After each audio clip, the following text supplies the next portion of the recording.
l'élu en charge des ressources humaines à la mairie. Et ce soir, pourquoi elle est debout? C'est pas parce qu'elle est punie, c'est parce que c'est elle qui va vous passer le micro. Elle m'a demandé ce matin, elle m'a dit, je veux à tout prix faire mes 10 000 pas d'ici ce soir. Donc, voilà, c'est grâce à elle. Donc, on la remercie parce que c'est Christine qui va passer toute la soirée. Pour le suivant, on va faire un quiz. À votre âge, qui est-il?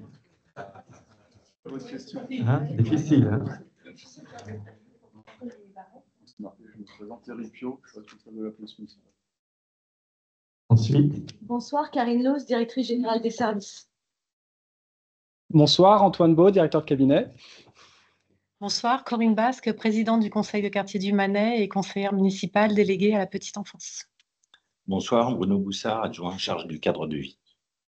Bonsoir, Jean-Jacques Sen-Béagel, directeur général des services techniques. Et alors, je vois, il y a une élue au moins dans le fond qui nous a rejoint. Ketchat, si tu peux te présenter, s'il te plaît. Oui, oui, oui. Et habitante du Manet. Voilà, très bien. Alors, il y a Michel, où est-il Michel? Alors Michel, t'es caché, toi. Présente-toi. Oui, bonsoir. Michel Quentin, donc je suis l'adjoint au maire de Georges Sport. Voilà. On a aussi Nicolas. Nicolas Chaudot, municipal et président du conseil de quartier. Et vient de nous rejoindre Flore. Vas-y, Flore, si tu peux te présenter.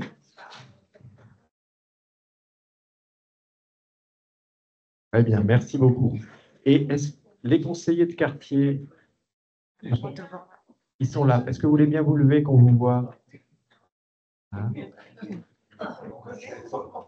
Voilà. Merci à vous. Alors, on va pouvoir commencer. Donc, on a pris l'habitude, pour ceux qui étaient présents l'année dernière, de faire un petit point de situation sur la ville. Cette année, on va le faire sur l'aspect finance. Et puis, une fois que nous aurons passé ce petit point et un autre très rapide sur la sécurité, eh bien, comme d'habitude, nous passerons au jeu des questions-réponses. Et donc, vous nous posez les questions que vous souhaitez et nous tâcherons d'y répondre. En général, nous avons les réponses. Et puis, si vraiment il y a un sujet où vous nous posez une colle, on prendra vos coordonnées et puis on vous apportera la réponse ultérieurement. Mais on va essayer de répondre à tout. On a la réunion est retransmise sur Internet de façon à ce que des personnes qui sont retenues chez elles puissent le voir quand même et puissent éventuellement nous poser des questions par le biais du chat. C'est pour ça lorsque vous voudrez poser une question, on vous donnera un micro, parce que quand vous parlez dans le micro, c'est retransmis et les gens entendent votre question. Sinon, on va m'entendre répondre, mais on ne saura pas très bien quelle était la question posée, ce qui serait un peu dommage. Alors, on va commencer sur la partie finance. Moins 58 millions d'euros. Ça commence mal, hein. Eh bien, cette année, c'est le triste chiffre que nous avons sur le nombre de prélèvements qui nous sont faits par l'État depuis 10 ans.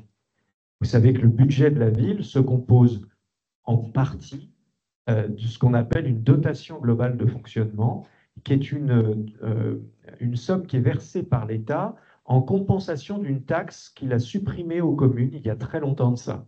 Eh bien, cette dotation, par exemple, qui fait partie de ces 58 millions d'euros en moins, il y a une dizaine d'années de ça, elle était d'un niveau de 11 millions d'euros. Et aujourd'hui, nous n'avons plus qu'un million, un peu plus d'1 million d'euros, donc 10 millions en moins. Et ensuite, je ne vais pas tout vous détailler, mais nous avons un certain nombre de systèmes qui s'appellent des systèmes de péréquation, c'est-à-dire qu'on vient prendre dans notre budget de l'argent pour le donner à d'autres communes.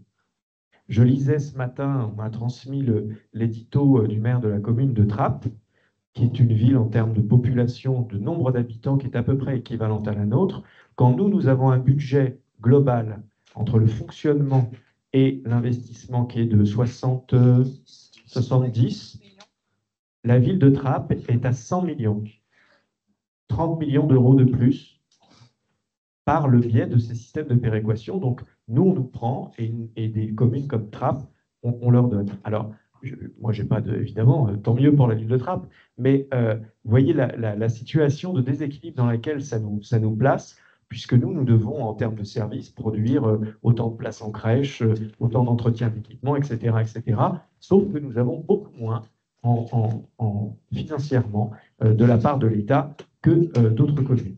Donc 58 millions, vous voyez, notre budget de fonctionnement, il est d'un peu plus de 50 millions, c'est-à-dire qu'en gros, c'est comme si vous, sur les 10 années qui viennent de s'écouler, on vous avait retiré une année de salaire. Ça revient à ça.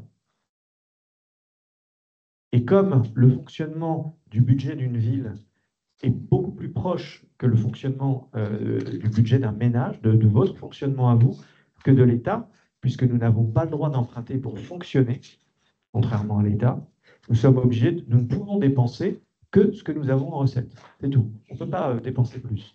Donc on est comme vous. On gagne, on a une certaine somme, et on dépense, on fait notre budget à partir de cette somme.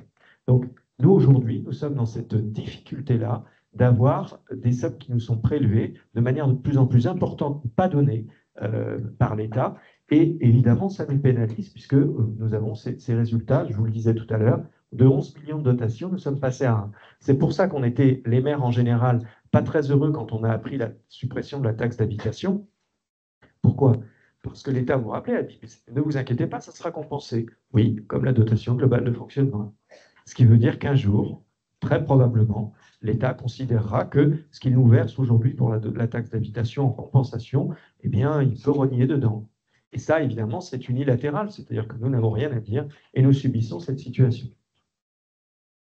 Et cette année, en plus de tous ces systèmes, tous ces dispositifs pour ne pas nous donner ou nous retirer des moyens au niveau de la collectivité, il y a eu ce système du DILICO, qui a été pondu par des technocrates de Bercy, qui est un système où on nous prend de l'argent pour nous le rendre dans les 3 années qui suivent. Mais oui, bien sûr, mais pas tout à fait. Parce que, en fait, sur l'argent qu'on vous prend, il y en a 10% qu'on prend pour encore mettre dans les systèmes de péréquation pour d'autres communes. Donc, on ne vous rendra pas tout. Et ce système de DILICO, on le sait, on nous l'a fait cette année sur 2025, et on va nous le refaire en 2026, et sans doute qu'on nous le refera en 2027. Or, quand nous avons travaillé sur notre budget, généralement, la préparation du budget de la ville se fait pendant l'été. On commence à avoir une visibilité sur ce qu'on a dépensé, sur les besoins qu'on aura pour l'année suivante, donc c'est une période plus calme. Et donc, les services commencent à plancher sur l'élaboration du budget de l'année suivante pendant l'été. Donc, nous avions commencé, les services avaient commencé à préparer ce budget. Et comme toutes les communes, à l'automne, nous commencions à être prêts pour préparer notre budget pour le voter. Et là, donc, cette annonce du DILICO est arrivée. Ce qui veut dire que cette somme qui est là, eh bien, nous avons dû aller la chercher en plus sur notre budget, puisque ce n'est pas quelque chose que nous avions de côté.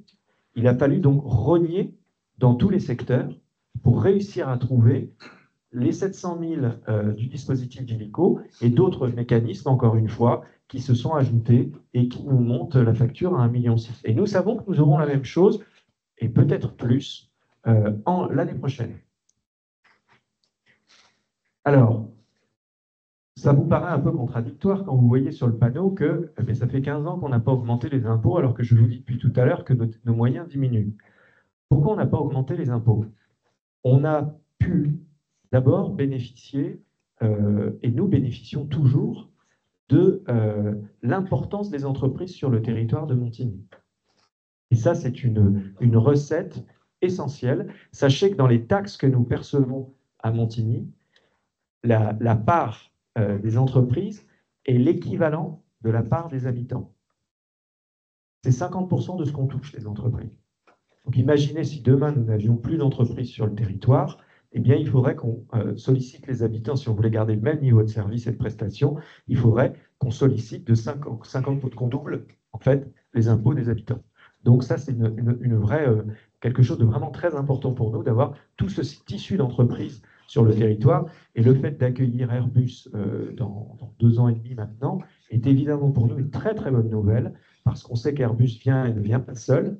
Donc c'est aussi là quelque chose qui nous garantit un certain maintien de nos recettes au niveau des entreprises. Pourquoi on a pu garder ce niveau-là aussi?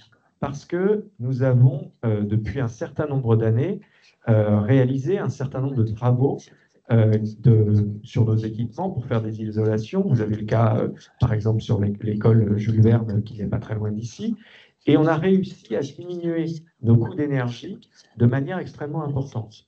Donc, malgré les hausses très fortes qu'il y a eu dans ce mandat suite au conflit en Ukraine, nous avons tenu le choc par rapport à ça, grâce à ces travaux, grâce aussi aux efforts de tous, puisque vous avez accepté, bon gré mal gré, mais on a accepté d'avoir de l'eau un peu plus froide dans la piscine, d'avoir des gymnases un petit peu moins chauds, etc., etc.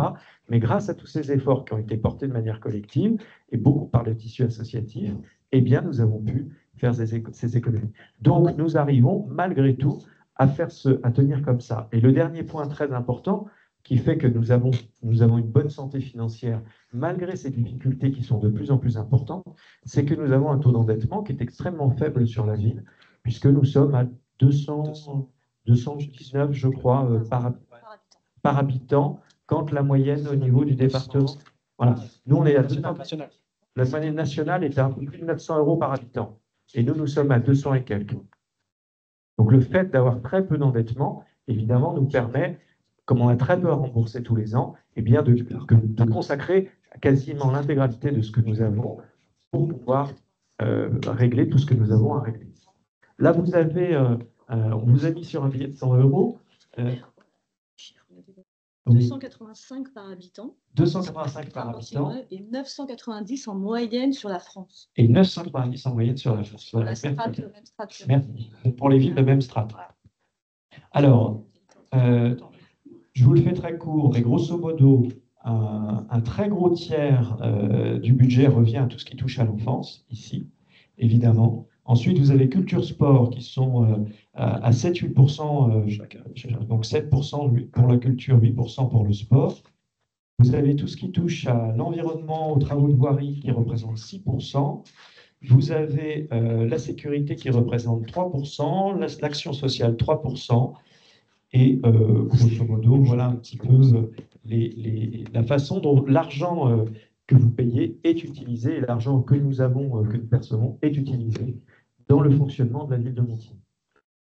Sur la partie investissement, donc, nous avons, dans le budget que nous avons voté cette année, nous avons le ravalement, la rénovation thermique de la crèche Comtesse de Ségur, qui est une crèche qui est sur le centre-ville, avec un projet aussi, enfin des travaux qui sont en cours de renaturation sur la cour, parce qu'elle était très minérale, donc on est en train de la transformer complètement. Sur ces travaux-là, ça c'est vraiment important quand je vous parle de la crèche Comtesse de Ségur, on va aborder aussi les travaux de Coubertin. Quand on fait des travaux comme ça, à la fin, c'est 60% d'économie d'énergie. 60%. Donc c'est vraiment, c'est là où ça en vaut la peine de faire ces efforts-là et ces investissements sur nos équipements, parce que nos équipements, ils datent des années 80-90 pour la plupart, une époque où on ne se posait pas la question en matière d'isolation. Et c'est vrai que dès qu'on fait des travaux vraiment importants sur les équipements, eh bien on arrive à ces niveaux d'économie d'énergie, et avec ce que je vous ai décrit juste avant, évidemment, c'est essentiel. Nous avons aussi aménagé une nouvelle aire de jeu sur le quartier du village, une aire de jeu inclusive avec des jeux pour les enfants en situation de handicap, l'aire qui s'appelle le Square Philippines. Nous avons aussi l'agrandissement de l'aire de jeu du Pas du Lac, donc là on est tout au nord de la ville. Nous avons, je vous l'évoquais, donc le démarrage des travaux de rénovation thermique du gymnase Coubertin, la poursuite du plan vélo via la Centre des Mésanges et la création d'un terrain de basket 3x3 sur Alain Collat. Couvert, absolument. Terrain couvert. Là, vous avez une image sur le Pas du Lac. Ça vous concerne moins, mais enfin, si vous allez par là, il y aura des jeux vraiment intéressants.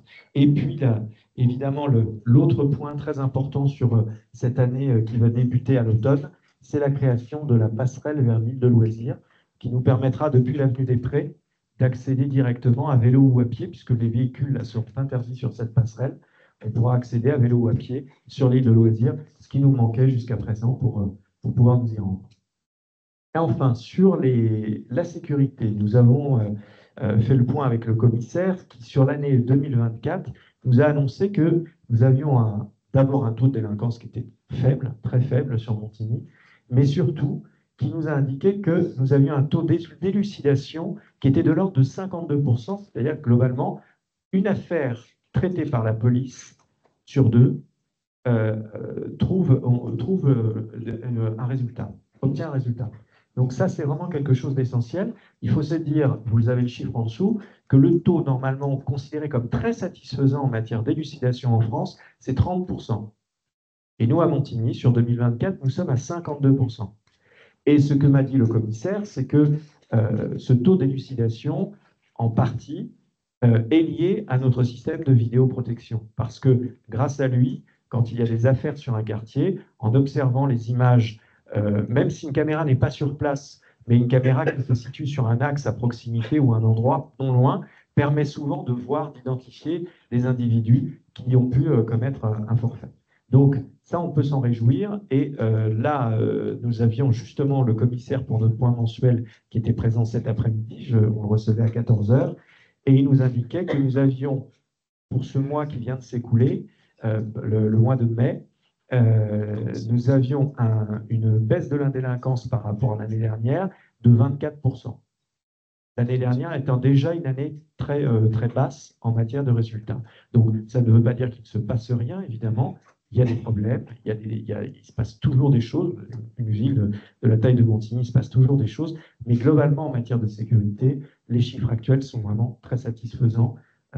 Et voilà, cet élément 52%, là, pour le coup, lui, il est vraiment exceptionnel. Voilà, messieurs, dames, pour ce petit point d'entrée. Et puis, eh bien, écoutez, à partir de maintenant, la parole est à vous. Alors, je sais que la première question, c'est toujours la plus compliquée. Eh bien, parfait. Allez-y, monsieur. Attendez, monsieur. On vous donne le micro parce que, comme c'est retransmis, on va, les gens qui suivent vous entendront pas. Merci de nous recevoir pour cette réunion. Écoutez, donc moi, je me présente très rapidement. Je suis arrivé sur la. Donc, j'ai fait cette école à Coudre des Cartes. Je me suis exilé pendant 10 ans à Trappes par faute de moyens, soyons francs. J'ai eu vraiment la chance de découvrir la base de loisirs. Donc, j'ai plusieurs questions. La première, c'est une fois que la passerelle sera faite, quelle est, parce que la base de loisirs a un gros potentiel, qu'est-ce que vous comptez y faire? Il y a déjà des kayaks, il y a un restaurant, il y a une bonne gamme dans les airs, merci, la conférence, il y a des jeux, etc. Donc, ça, c'est ma première question. Vous avez répondu à toutes les questions. La deuxième question, j'ai aménagé il y a 4 ans en face du collège Saint-François. Et bon, on est heureux d'être là, d'être venu au Mannais. Moi, j'ai grandi au Mannais. Donc, la circulation, c'est un bazar, sur le franc. Et je me souviens, un voisin, juste après l'église des nouveaux quartiers, c'était également un bazar. Ils ont bien réussi à réaménager avec une nouvelle voie qui était beaucoup plus longue. Ces choses-là, je voulais savoir si vous aviez ça en tête. Moi, j'ai des petites idées très simples, mais je sais qu'il y a un couloir où le bus peut poser les élèves juste devant Saint-François. On pourrait imaginer une chose comme ça pour les parents. On pourrait aussi dans les deux sens. Voilà, des petites solutions simples, mais c'est vrai que, bon, moi j'ai acheté devant l'école, je m'en plains pas, les élèves en plus sont calmes, mais c'est vrai que c'est le bazar pour en sortir et pour arriver le matin et le soir. Mon autre remarque, je suis cycliste et je vais au travail au Midi Saint-Denis, je suis enseignant en électrique. Merci pour les pistes cyclables. Par contre, les pistes cyclables qui sont sur la route, sur ce côté-là, lorsqu'on va vers la ferme du Mannais, en fait, la route est étroite. Il y a deux pistes cyclables qui ont été créées récemment, quand j'ai créé avec un marquage au sol. Je trouve qu'elles sont dangereuses, donc ça c'est mon avis. Et du coup, je préfère qu'il n'y en ait pas qu'elles soient marquées au sol. Ou alors, imaginez un autre système, c'est-à-dire qu'elles y restent, mais alors à ce moment-là qu'on met une voie en sens unique, sauf pour les bus par exemple, parce que je ne suis pas attention de changer le trajet du 414 quand même. Mais voilà, des choses simples, mais c'est ces choses-là. Ouais. Très bien, merci beaucoup. Alors, vous avez le parcours de beaucoup d'Igny-Montins qui ont vécu leur jeunesse à Montigny, sont partis parce que le premier logement à Montigny, c'est devenu un peu difficile, et puis le jour où ils peuvent, reviennent sur Montigny. On en voit beaucoup, effectivement. Sur l'île de loisirs, la région Île-de-France qui est propriétaire de l'île, a lancé un appel à candidature pour avoir ensuite lui permettre la possibilité de mettre une DSP, une délégation de service public. Et donc, dans ce cadre-là, elle a eu des réponses avec des propositions d'activités, d'un certain nombre de choses qui seront mises en place, qui seront mises en œuvre. Alors, je ne peux pas vous le dévoiler ce soir parce que c'est à la région de le faire, mais d'ici octobre, vous aurez toute l'information sur ce qui est imaginé aujourd'hui dans le cadre de cette délégation de service public. Donc, ça va évoluer. Je pense qu'il faudra accueillir avec une certaine prudence les premières annonces que nous recevrons parce que derrière, il faut vérifier si elles sont viables, si elles fonctionnent bien en termes de finances, etc. Donc, on aura sans doute un travail derrière pour bien regarder si tout fonctionne ou s'il ne faut pas changer peut-être un partenaire ou deux parce que ce sera un groupement, parce que l'île, c'est la plus grande île de France, hein, elle fait 650 hectares, elle est gigantesque. Donc, ce n'est pas un seul preneur, mais ça va être un groupement. Et donc, il faut qu'on regarde la solidité de chacun des membres du groupement. Mais dans peu de temps, vous aurez cette information-là. Voilà. Et l'idée de toute façon, évidemment, c'est de relancer un maximum d'activités dans cette île de loisirs où on peut déjà faire pas mal de choses. Mais encore une fois, elle est très grande et on a la possibilité de faire encore davantage. Donc voilà sur ce sujet. Sur le sujet de la circulation devant Saint-François d'Assise, c'est un joyeux bazar quotidien. De temps en temps, on intervient auprès de l'établissement pour lui demander de rappeler aux parents, de faire un peu attention, de ne pas stationner au beau milieu de la voie, etc., etc. J'ai eu à passer par là ces derniers temps quelques fois pour aller à la ferme du Manet et j'ai retrouvé avec bonheur ce moment où c'est dans tous les sens. Finalement, ça se passe bien, mais c'est vrai que c'est assez compliqué. La difficulté par rapport à ce que vous évoquez de la possibilité d'avoir une dépose de la part des parents là où sont les bus, c'est que on ne peut pas mélanger les bus et les parents. Oui. Alors, vous avez imaginé un système identique, c'est-à-dire pas mélangé, mais par exemple, Oui. dans les deux sens, créer des mêmes zones, mais Oui. très réservées pour les voitures, en fait. Alors, il faudrait regarder, mais par rapport à l'avenue de Kiers, ça sera difficile de faire la même chose de l'autre côté, d'autant plus qu'on est sur des parcelles qui sont privées ou occupées de l'autre côté. Donc, on n'aurait pas forcément la place. Mais je vais regarder. Mais comme ça m'a l'air compliqué, mais on va se poser la question, en tout cas. Et puis, le dernier point, c'était sur les marquages sur l'avenue du Manet, quand on va à la ferme du Manet. Alors, là, on ne pouvait pas physiquement mettre de piste cyclable. Ce n'était pas possible quand on prévoyait ce qu'il y avait à mettre. Il n'y a pas la place, la voie n'est pas suffisamment large. Le choix qui a été fait de mettre des bandes cyclables comme ça s'appelle un chausssidou. Hein, sachez-le, ça s'appelle un chausssidou. On se doute bien évidemment que ça n'a pas le niveau de sécurité d'une piste cyclable.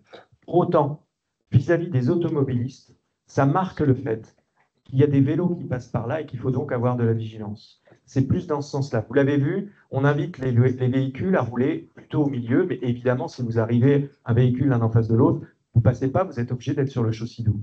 Mais l'idée, c'est bien ça, c'est de marquer les esprits des gens, des habitués, en leur faisant voir que, attention, là, vous voyez, il y a des bandes parce qu'il y a des vélos qui passent par là. Et donc, quand vous êtes tout seul, vous roulez au milieu. Et si jamais vous êtes obligé de vous rabattre, évidemment, vous faites très attention au vélo. Alors, ça n'est pas une piste cyclable, encore une fois, mais c'est mieux que rien quand on est sur des passages comme ça, d'autant que ce passage-là, c'est un passage qui servait dans le cadre du RER vélo. Vous vous rappelez peut-être pendant le Covid, il y avait un certain nombre de personnes qui rejoignaient le RD 91 et allaient dans la vallée de Chevreuse ou venaient par la vallée de Chevreuse pour aller travailler et qui empruntaient ce chemin-là. Ils passaient par le CV7 qui va jusqu'à Magny et ils passaient par là. Et donc, c'était comme c'est un itinéraire qui est prévu dans le cadre de ce RER vélo, de la même façon que la passerelle en fait que je vous montrais tout à l'heure, si on l'a eu, c'est parce que c'est grâce au Covid. C'est parce que pendant le Covid, la région Île-de-France a voulu mettre en place des trajets les plus sécurisés possibles pour les personnes qui, plutôt que de prendre les transports en commun, voulaient aller au travail à vélo. Et donc, elle a remarqué, elle a observé tous les endroits où il y avait des ruptures dans la circulation. Et une des ruptures essentielles, c'était évidemment quand on arrivait ou quand on voulait aller à la Clé Saint-Pierre à Elancourt, par exemple, et donc de venir sur Montigny, c'était très compliqué. Donc c'est pour ça qu'on a la passerelle. Et de la même façon, le chemin qui passe par l'avenue du Manet, et qui va ensuite vers la vallée de Chevreuse, eh bien, c'est un chemin qui était très utilisé par les cyclistes pendant toute la période Covid. Et donc, il a été entériné avec la région Île-de-France. Ce chemin, comme ce qu'ils appellent un RER vélo, je crois que ça a changé de nom, mais voilà, l'idée c'est ça. Et donc, c'est pour ça qu'on a repris le fait de mettre un marquage sur cette voie, même si on est bien conscient qu'on n'est pas dans le cadre d'une piste cyclable. Voilà. Je ne vous ai pas convaincu. Non, non, après, c'est la liberté de chacun, mais j'ai une chariote à l'arrière sur laquelle j'ai mon enfant, et je me sens pas en sécurité, donc je ne la sens pas. Voilà, après, vous avez signalé qu'en effet, on est moins en sécurité que sur le piscicable, mais comme, non, personnellement, je ne la sens pas et je ne l'emprunte pas, d'autant plus que, techniquement, ce qui est délicat, c'est qu'elle n'est pas continue, c'est-à-dire qu'au moment où elle démarre, c'est là aussi, en fait, je me permets aussi, je me place aussi en tant qu'automobiliste. En fait, quand on est automobiliste à cet endroit-là, on ne peut pas pouvoir aller, sauf si on connaît. Et même si on connaît, en fait, lorsque le vélo se lance sur la piste cyclable, l'automobiliste est surpris. Bon, après, j'entends vos remarques, donc c'est de merde, mais je ne suis pas spécifique. Merci pour vous. Oui, je vous en prie. Je vous en prie. Ensuite.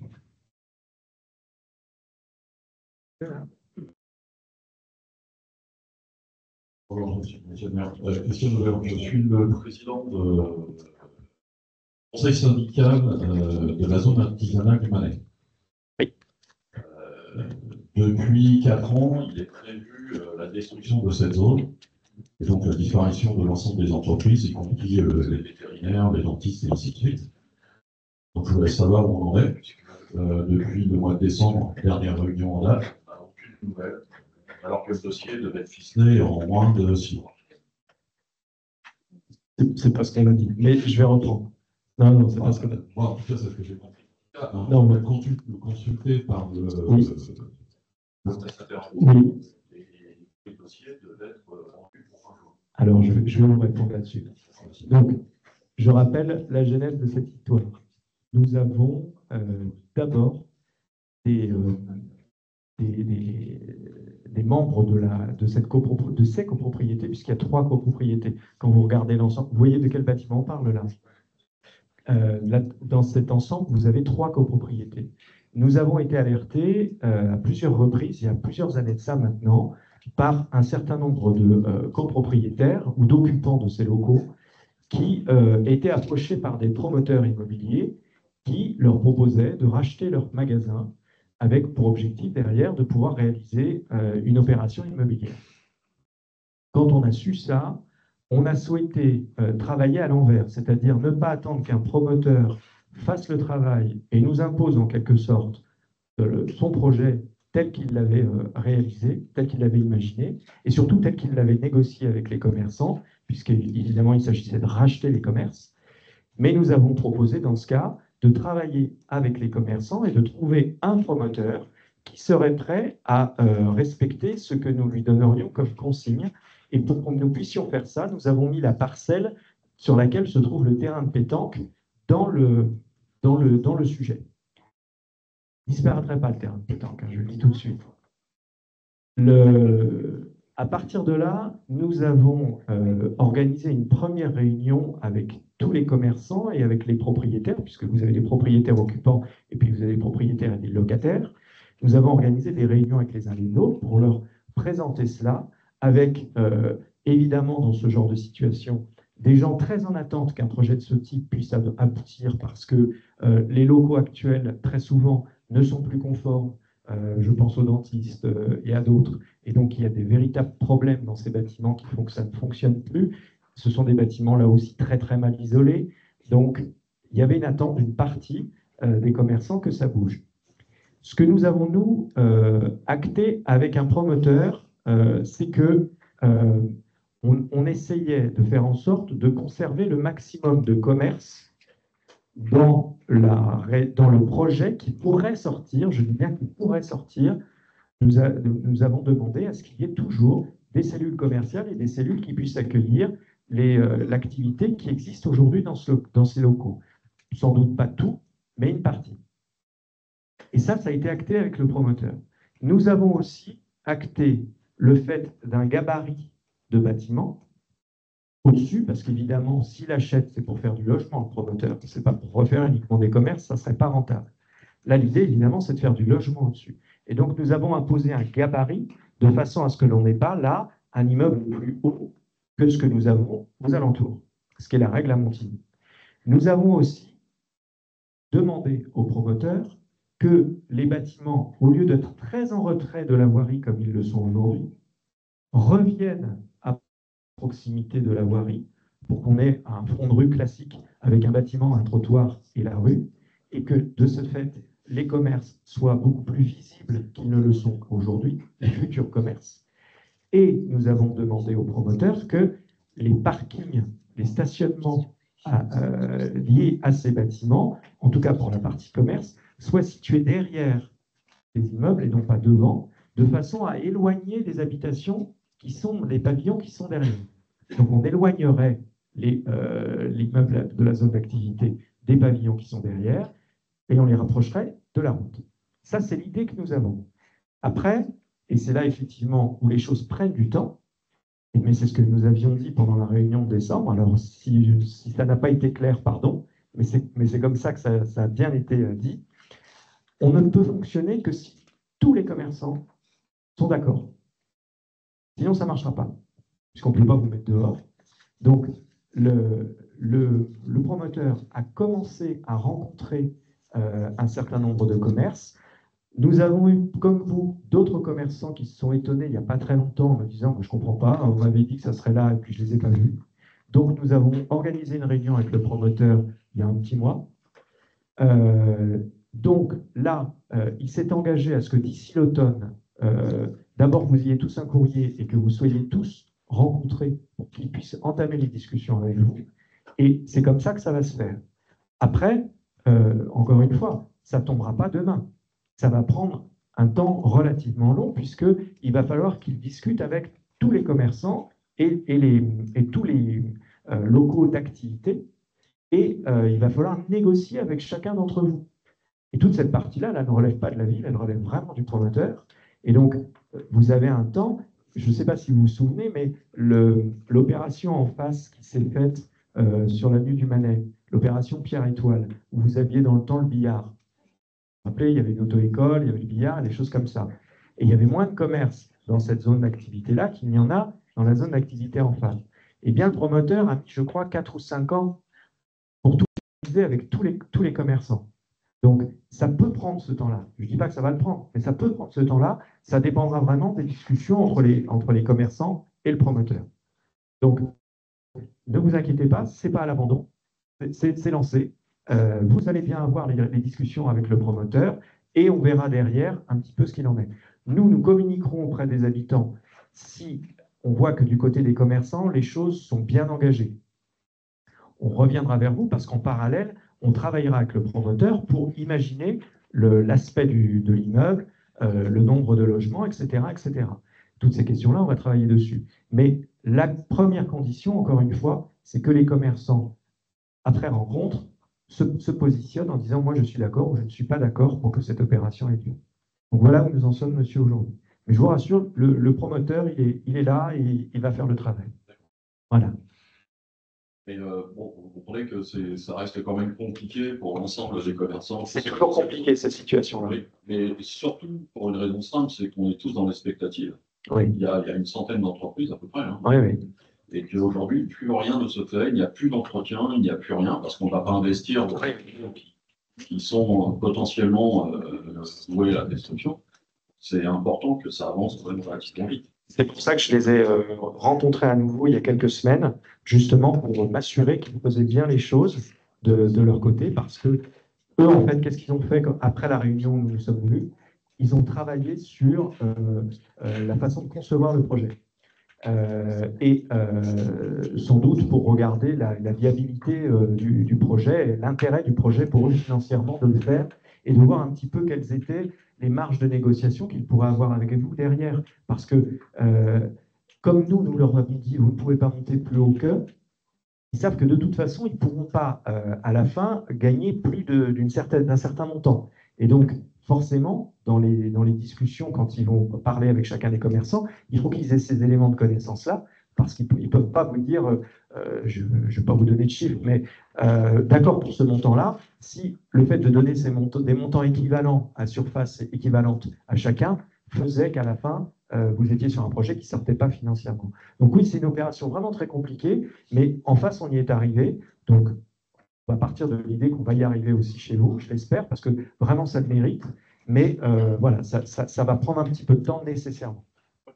Certains habitants du quartier du Manet qui sont intéressés par ce qui se passe là-bas. Oui, oui. Ça va avoir des conséquences énormes sur le quartier. Bon, ça va avoir des conséquences comme celles du programme qui était en face. C'est-à-dire que le plus ennuyeux sera sans doute la phase de démolition-reconstruction. Enfin, à Montigny, on démolit, on reconstruit, on construit depuis 40 ans partout. Donc, ce n'est pas quelque chose qu'on va découvrir. Et maintenant, en plus, les promoteurs, globalement, ont des méthodes de travail quand on fait de la construction qui sont quand même, oui, à moduler, ça dépend. Mais enfin, globalement, c'est bien mieux qu'avant. On a des chartes maintenant sur les chantiers, sur les camions, sur les horaires, etc., etc. Donc, même si parfois il y a des débords ou des exagérations, globalement, les chantiers aujourd'hui se passent quand même pas trop mal. Voilà, monsieur. Merci beaucoup. Je vous en prie. Monsieur, oui. Question sur la sécurité. Oui. Oui, parlez bien dans le micro, monsieur. Merci plusieurs fois. Je constate que les voitures, les camions et même les bus ne respectent pas les vitesses et aussi les feux. C'est quand il y a la présence aussi de la police qui est là, mais pourquoi il n'y a pas un radar à ce côté de tram qui a une reconnaissance de la vitesse et qui a aussi le feu rouge? Alors, attendre qu'il y ait un accident grave pour pourquoi il n'y a pas de radar fixe?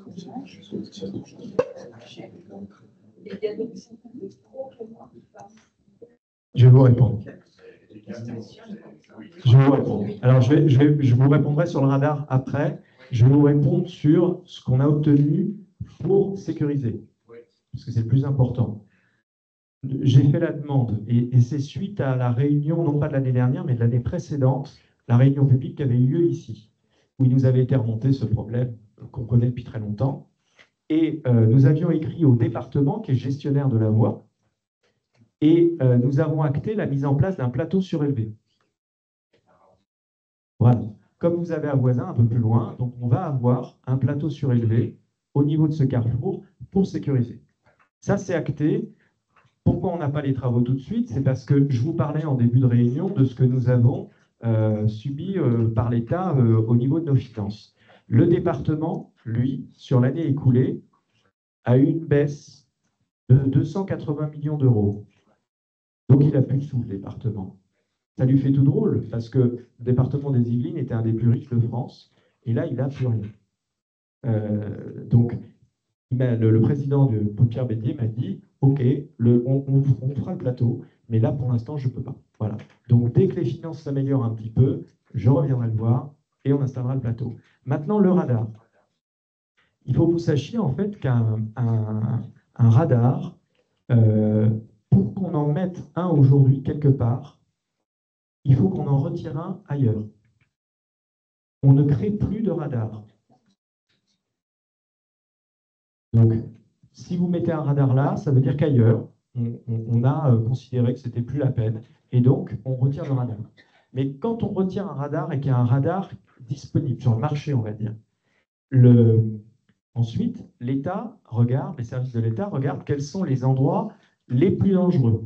Et quand ils regardent les endroits les plus dangereux, ils ne regardent pas les endroits où il y a des possibilités d'accidents, ils regardent les endroits où il y a le plus d'accidents. Voilà. Et donc, vous pouvez leur dire, mais vous attendez qu'il y ait un mort. Ils vous répondront non, je regarde là où il y a déjà eu des morts. Ils priorisent.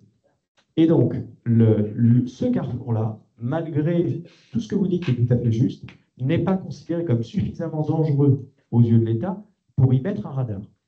Donc, nous n'aurons pas de radar à cet endroit-là. Mais nous aurons le plateau. Ça dépend de nous avec le département, donc ça, on l'aura. Par contre, j'ai rediscuté avec la préfecture il y a peu de temps, avec le préfet, puisqu'on a un autre endroit sur la ville où nous avons eu des morts. C'est sur l'avenue des Prés, quand vous arrivez vers la station de lavage. Là, en quelques années, il y a eu plusieurs accidents mortels.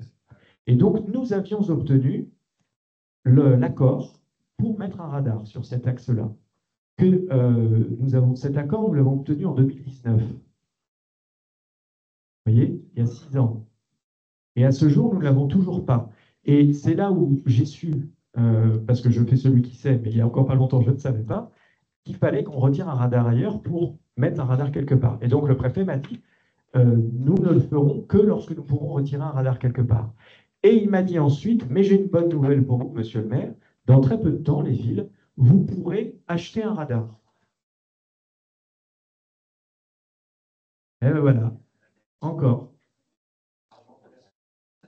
Encore. Et alors, je lui dis, mais c'est pas compétence ville, ça c'est l'État. Il dit, oui, mais c'est une possibilité qui vous sera donnée, désormais, vous pourrez acheter un radar. Elle dit, mais vous me dites ça, mais ça sera mis en place quand? Il m'a dit, je ne sais pas, parce qu'il faut qu'on calcule pour que l'État n'y perde pas trop quand même sur la recette. Voilà. Donc, moi, je vous le dis, je n'ai pas envie de rentrer dans ce jeu-là, parce que vraiment, là, je trouve que c'est déjà beaucoup ce qu'ils nous demandent. Il ne faut pas pousser, quoi. Hein. Et on se met à faire tout à leur place, et qu'en plus, il faut leur redonner l'argent derrière. Bon, je vais rester poli. Donc, mais en tout cas, voilà, je vous réponds, plateau, ça c'est sûr. Voilà, monsieur. Eh bien, écoutez, non, il y a 2 ans, je vous ai dit, je vais demander le plateau. Il y a 1 an, je vous ai dit, j'ai obtenu le plateau. Et je vous ai dit, quand on aura les moyens, enfin, pas nous, le département. Et aujourd'hui, la situation du département redécolle tout doucement. En fait, le département, lui non plus, n'a plus de taxes. L'État a retiré les taxes que percevait le département. Donc le département ne peut pas dire oh, j'ai des moyens qui baissent, je vais augmenter les impôts. Il ne peut plus. En fait, l'État aujourd'hui, l'essentiel de ses recettes, ça vient des droits de mutation quand il y a des ventes de logements, des ventes d'entreprises. Donc on vend un bien. Vous savez ce qu'on appelle les frais de notaire. En fait, le notaire, il ne touche pas tant que ça sur une vente. L'essentiel de ce que vous payez, il est perçu par le biais de taxes par différentes entités, dont le département. Alors, pendant des années, le département des Yvelines, la vente était très dynamique sur le département. Donc, le département avait beaucoup d'argent. Mais comme je vous le disais tout à l'heure, là, les ventes se sont effondrées. Et je vous disais, on est à près de 300 millions d'euros de pertes pour le département. Quand je vous dis ça, le chiffre, comme ça, finalement, on ne peut pas dire grand-chose. Le budget du département global, c'est à peu près 1 milliard, un peu plus d'1 milliard. Mais il faut se souvenir que le département finance le social, le RSA, l'accompagnement des personnes âgées, l'accompagnement des personnes en situation de handicap. Et que ces dépenses-là, elles sont incompressibles. On ne peut pas réduire le RSA, on ne peut pas réduire les aides aux personnes en difficulté. Donc, et ça, cette partie-là, ça représente 62% du budget du département. Donc, en fait, quand il perd 300 millions, ce n'est pas sur ces 60% qu'il doit faire des économies, c'est sur les 40% qui restent. Je vous ai dit, son budget, il est à peu près d'1 milliard. Quand vous perdez 300 millions, vous voyez, il vous reste 100 millions pour faire fonctionner votre administration, pour entretenir les voiries, pour tout. À l'échelle d'un département, 100 millions, c'est rien du tout. Donc, aujourd'hui, on est vraiment dans cette situation de blocage. Pour autant, les droits de mutation remontent en ce moment un petit peu. Et alors, nous, au niveau de Montigny, on ne le constate pas tellement. Mais enfin, la tendance générale serait plutôt dans ce sens-là. On se dit que d'ici 1 an, ou pire 2 ans, la situation devrait revenir à quelque chose de beaucoup plus raisonnable. Et donc, à ce moment-là, nous pourrons avoir les travaux du plateau. Voilà. C'est pas qu'on ne veut pas faire, on ne demande que ça. Mais on a cette difficulté-là aujourd'hui et on ne peut pas aller contre. Voilà. Monsieur. C'est un peu l'inverse de tout ça, c'est que, je ne sais pas si vous faites le constat, mais dans la journée, je suis à un niveau retraité, donc on plein de l'argent, par exemple, On n'avance plus parce qu'on a un exemple de l'auto-école. Ils sont rentrés et que les gens que les auto-écoles du Chenet viennent dans nos petites rues, partout, ça devient. Je constate que c'est partagé. Donc voilà, c'est un constat. Je sais pas ce qu'on peut faire. Je partage. Ça devient assez vite. Ah, ça me parle parce que là, Par contre, ça nous fait une certaine sécurité, on n'a pas prévu. ah, mais ça, il n'y a rien de mieux. Ça me parle ce que vous dites là, parce que en rentrant de la mairie ce soir, en passant chez moi avant de venir ici, j'ai été bloqué par 2 voitures d'auto-école de suite. Une qui se garait et qui était au milieu de la rue, qui ne savait plus quoi faire, et puis une deuxième qui hésitait à tourner. Donc, je connais le problème. On ne peut rien faire. C'est de l'espace public. Donc, vous ne pouvez absolument pas dire à des auto-écoles, passez-moi là, vous n'avez pas le droit. C'est absolument impossible. Non, non, c'est de l'espace public. Il n'est pas réservé aux Inimantins, c'est de l'espace public, donc il est pour tout le monde. Et donc, vous n'avez pas le droit. Vous pouvez. Alors, moi, à chaque fois que je m'agace derrière une voiture d'auto-école, je fais l'effort de me rappeler comment j'étais moi au volant de mon auto-école. Et je suis plus indulgent tout de suite pour les gens qui sont devant moi. Mais oui, on y peut. C'est pas l'auto-école, c'est sûrement. Non, mais on est parfaitement d'accord. Je pense qu'ils trouvent que la zone est très agréable avec toutes ces petites rues, etc. Donc, c'est. Les centres d'examen. C'est centre d'examen. Ah, en plus, il y a le centre d'examen, oui, c'est vrai. Donc, ils se préparent ici en plus. Donc, mais ça, on ne peut rien faire. C'est de l'espace public, il n'y a aucune contrainte qui peut être posée là-dessus. Voilà. Madame, il y avait madame tout à l'heure aussi, là-bas. Au fond, la dame, elle avait tout à l'heure.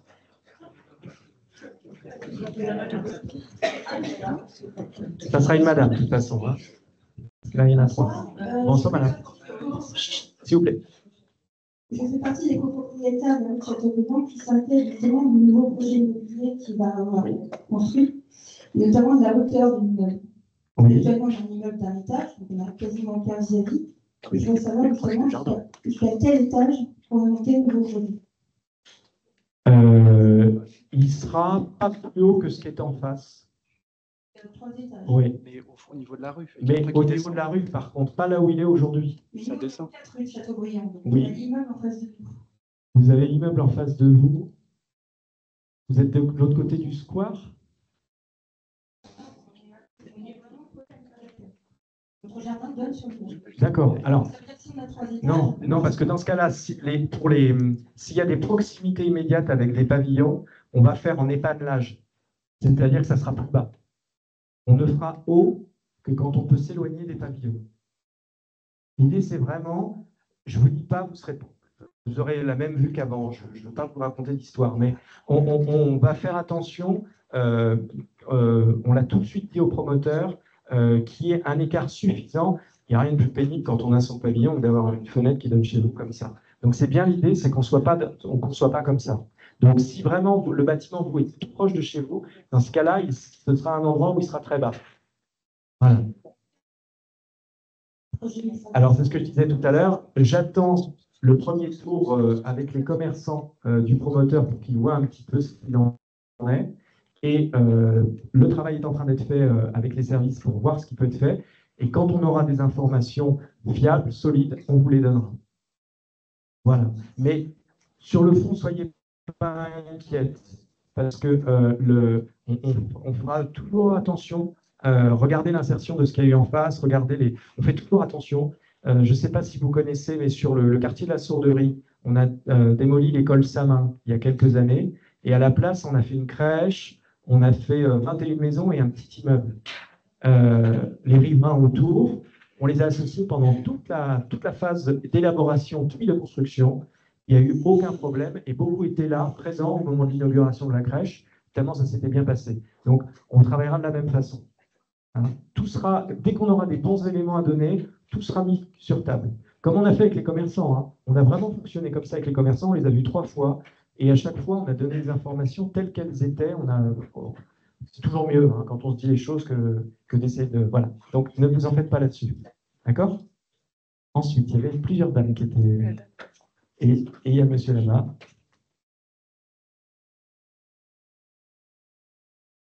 De toute façon, tout le monde pourra poser sa question, hein, il n'y a pas de... Oui. J'habite ici depuis 30 ans déjà. Et je voulais vous demander, parce qu'on a de plus en plus de problèmes avec les rats. Alors, on a un nouveau projet, il y a beaucoup d'habitants, mais de plus en plus nombreux à habiter dans le quartier. Et on a une recrudescence de rats. J'ai la chance d'habiter en rez-de-chaussée, donc je peux quasiment pas ouvrir mes fenêtres, quoi.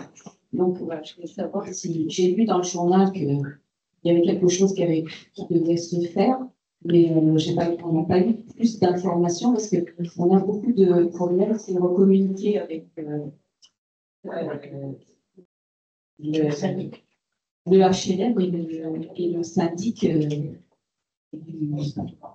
êtes chez quel bailleur? Les toilettes. Ah oui, d'accord. Au-dessus de Carrefour, enfin. D'accord, d'accord. Bah oui, puis en plus avec le commerce, là. Entre autres. Oui, oui. Et on a du mal à se faire entendre, en fin de compte, entre autres. Alors, avant de vous répondre, est-ce que vous m'en voudrez si je retire ma veste? Mais j'ai chaud. Il fait très chaud.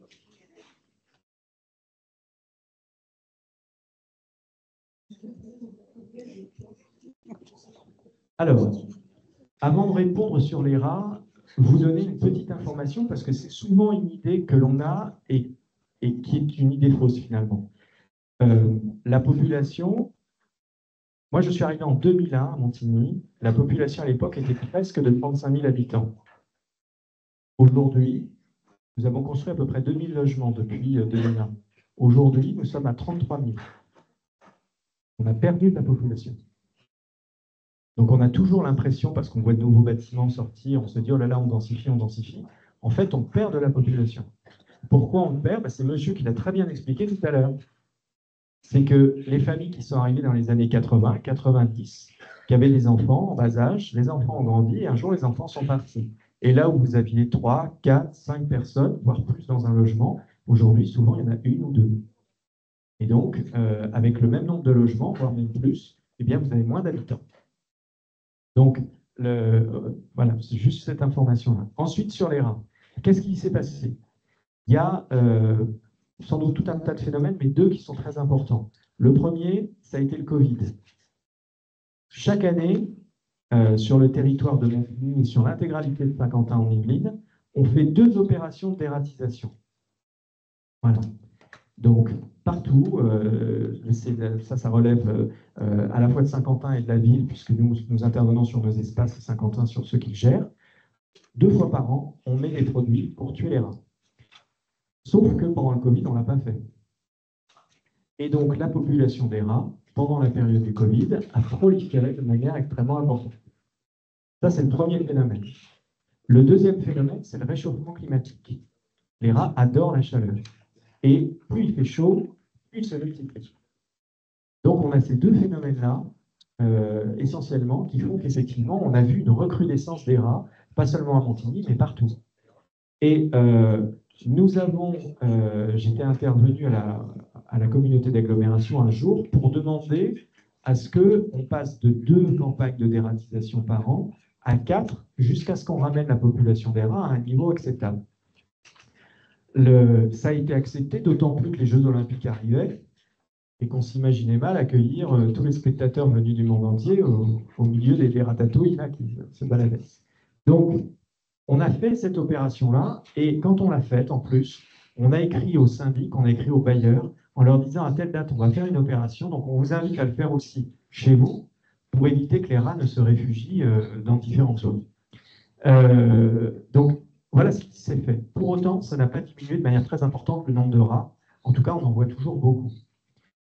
Et donc, le directeur des services techniques a missionné une personne de son équipe à regarder qu'est-ce qu'on pouvait faire d'autre, et donc de comprendre comment ça fonctionnait. Et comme je l'ai déjà dit à d'autres réunions publiques, une fois que ce travail a été fait, ils sont venus me l'expliquer. Si on m'avait dit le jour où j'étais élu que je deviendrais spécialiste des rats, moi, je ne l'aurais pas imaginé. Aujourd'hui, pas expert, mais je connais un peu leur fonctionnement. En fait, les rats fonctionne avec un système de vassalité et de grade, en quelque sorte. Et donc, vous avez un rat qui est le petit planton, quoi, qui lui sort, qui va goûter ce qu'il y a sur le domaine public, va chercher des choses à manger, mais ne les ramène pas jusqu'au terrier. Il va les ramener à un certain point. Et là, ça va être goûté par d'autres, mais qui sont encore d'un rang inférieur. Et si tout ce petit monde n'est pas malade, eh bien, ils vont retourner chercher et ils vont apporter plus à l'intérieur du terrier. Et le chef de la colonie, lui, ne goûtera, ne mangera que des choses qui ont été testées par plusieurs rats avant. Oui. Donc, quand on met du poison sur l'espace public, on tue les petits rats de rang inférieur, on va dire, mais le cœur de la colonie, on n'y touche pas, on ne les atteint pas. Et donc, c'est pour ça que malgré toutes les campagnes de dératisation qu'on peut faire, eh bien, on n'arrive pas à traiter le problème parce qu'ils arrivent toujours à se protéger et à se reproduire. Donc, on est en train de voir d'autres solutions. On avait regardé, Bruno Boussard, tu avais vu un système au Salon des maires avec un système de boîte où les rats rentraient à l'intérieur et là, toc, la boîte se retournait, se retrouvait dans du poison. Enfin, c'est abominable, hein, mais en même temps, il faut les tuer. Donc, non, c'était moins pénible. Comment on veut. Maintenant, on cherche quelqu'un qui joue du pipeau. Ouais. Donc, on est en train de regarder, parce qu'on a vu différentes solutions qui étaient proposées aujourd'hui sur le marché, et on essaye de trouver celle qui est la plus efficace, la plus pertinente, pour pouvoir atteindre ces foyers.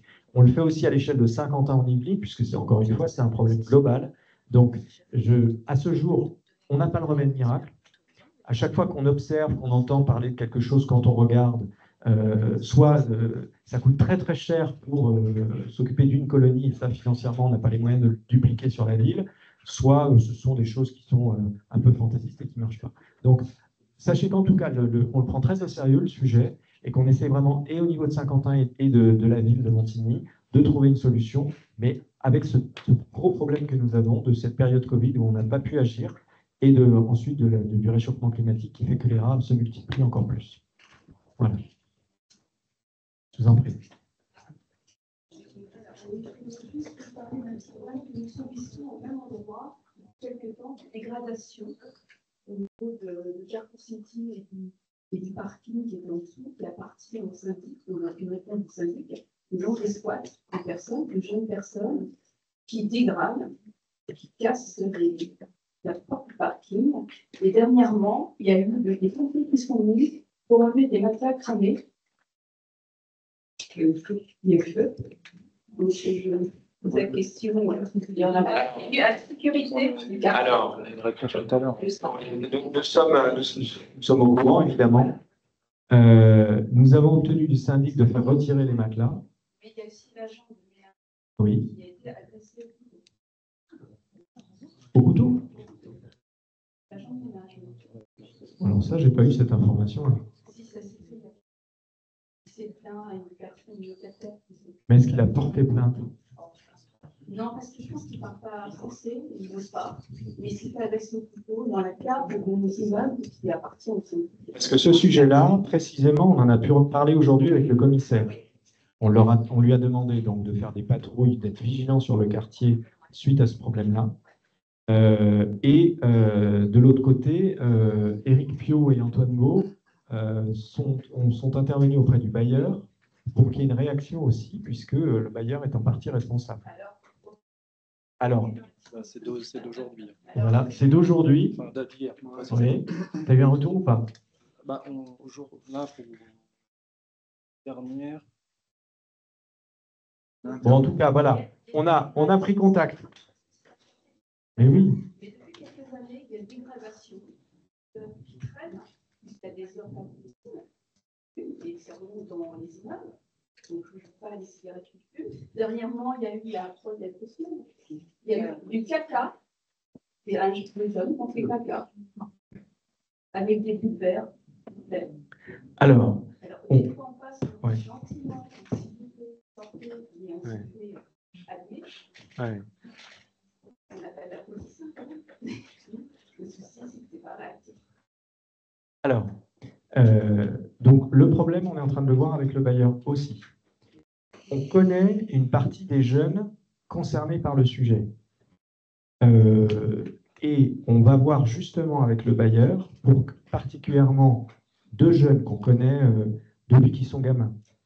Vraiment depuis qu'ils sont gamins, et qui nous posent des problèmes depuis qu'ils sont gamins.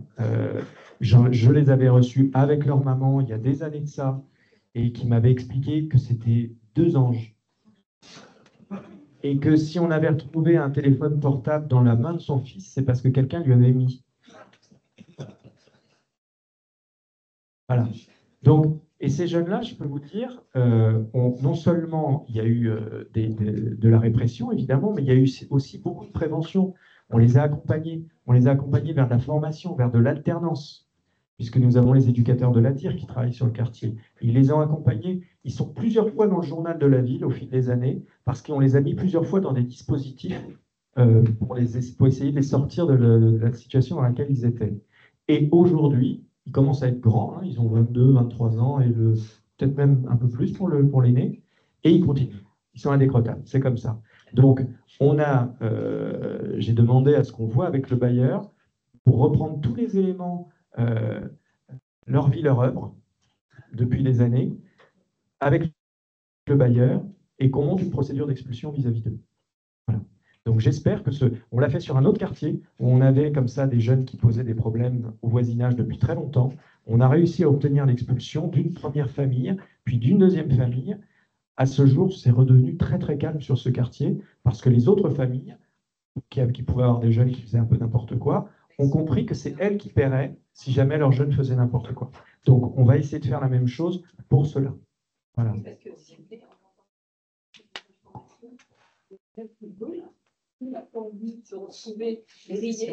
Oui, mais alors je ne vais pas dire.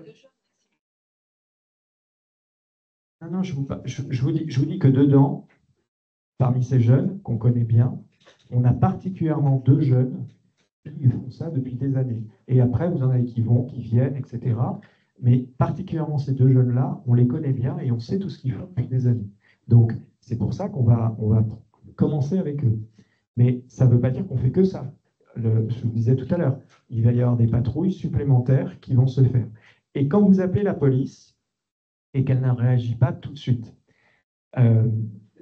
pourtant, appelez quand même la police. Parce que, en fait, quand vous appelez le 17, même si la patrouille met 2 heures à intervenir parce qu'elle est bloquée quelque part sur une autre situation, elle passera quand même. Et elle le mettra dans les registres.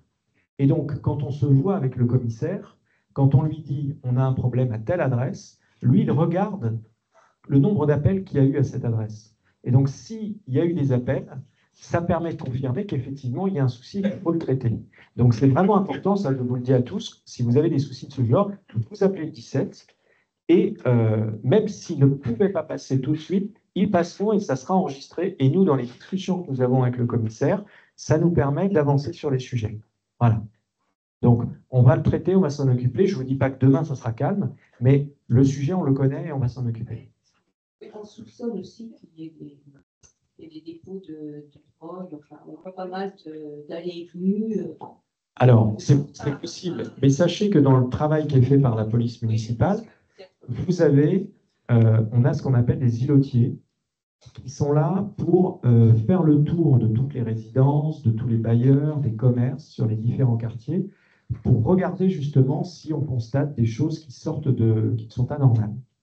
Et ils ont l'habitude de faire, et pas chez vous, mais à d'autres endroits de la ville, ils ont pu faire très fréquemment des saisies, parce qu'ils savent où il faut aller chercher, parce que les personnes qui font ce genre de trafic-là, ils ne sont pas très imaginatifs, et finalement cachent toujours dans les mêmes endroits.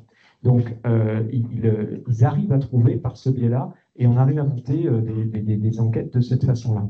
Donc, vraiment, sachez que le travail est fait. On a en plus, je le dis souvent en ce moment, parce que il faut le dire, quand les choses vont bien de ce côté-là, on a un commissaire qui est vraiment quelqu'un de remarquable, qui est très réactif, qui fait un très gros travail sur la ville. À chaque fois qu'on a un sujet, il regarde vraiment comment le traiter et comment le résoudre. Donc bon, on va le faire. Hein.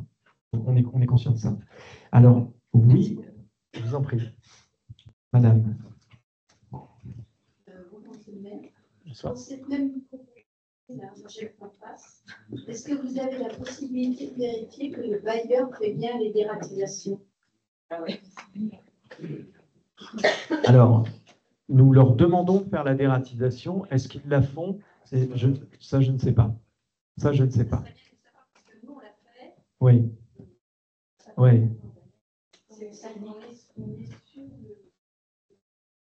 Oui, c'est mêlé, c'est mixte. Oui.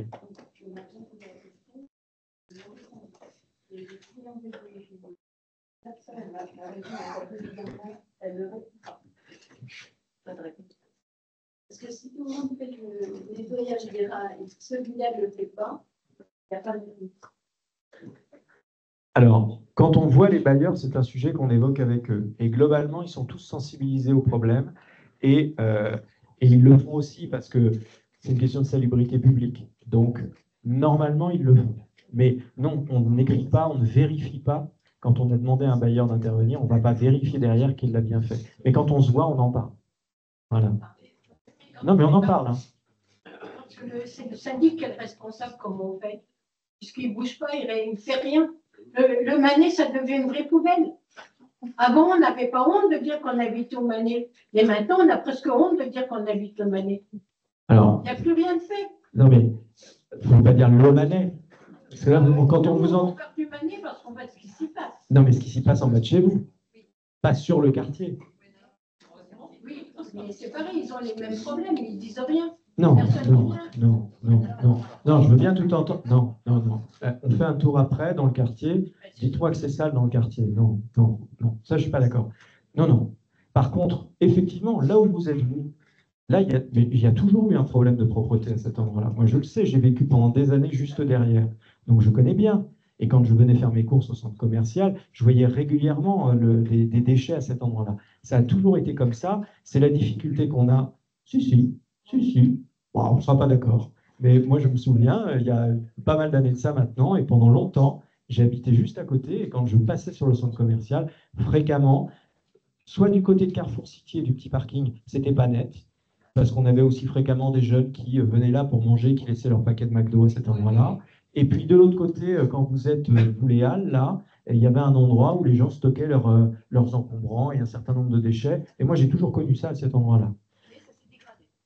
Ah, c'est possible, mais mais c'est possible. Donc, je vous dis, de toute façon, on va voir le bailleur, et je comprends qu'il faut qu'on voit le syndic pour discuter de ça avec eux.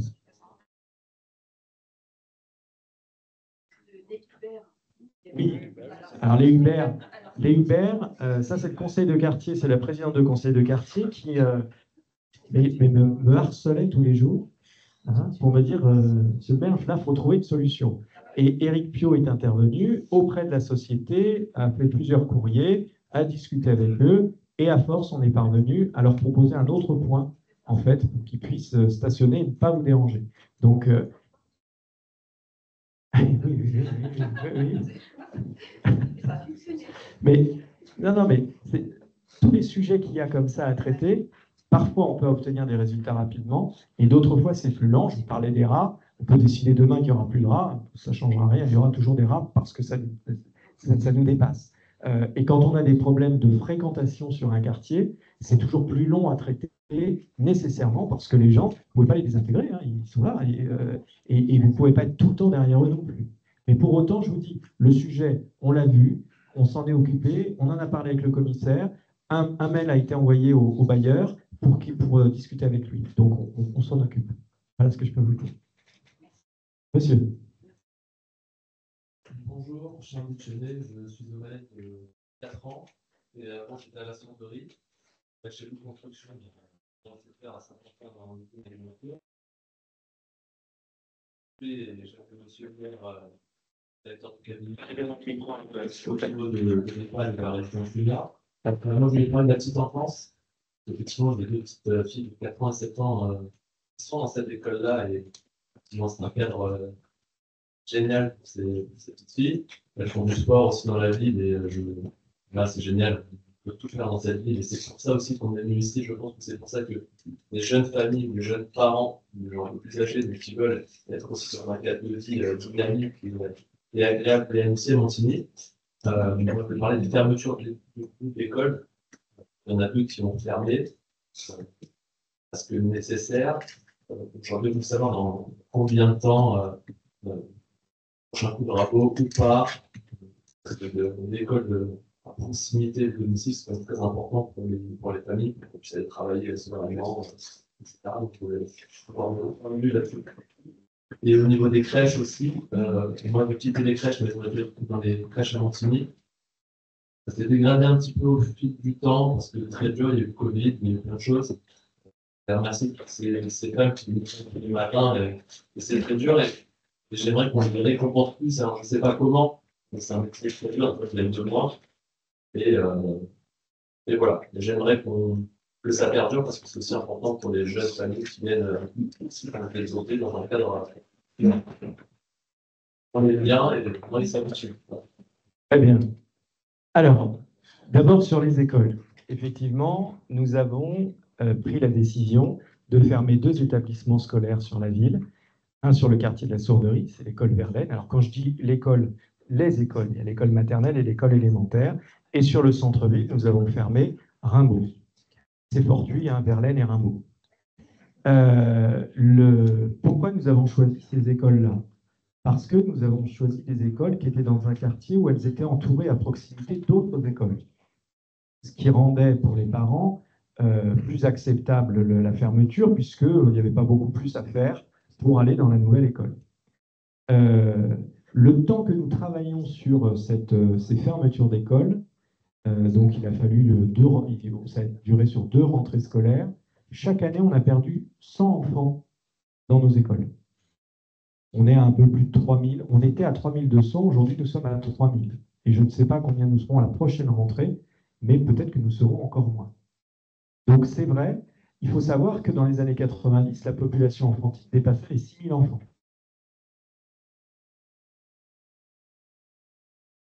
On n'a pas diminué de moitié les écoles. On n'est pas passé à la... On n'a pas fermé l'équivalent au nombre d'enfants qui sont partis.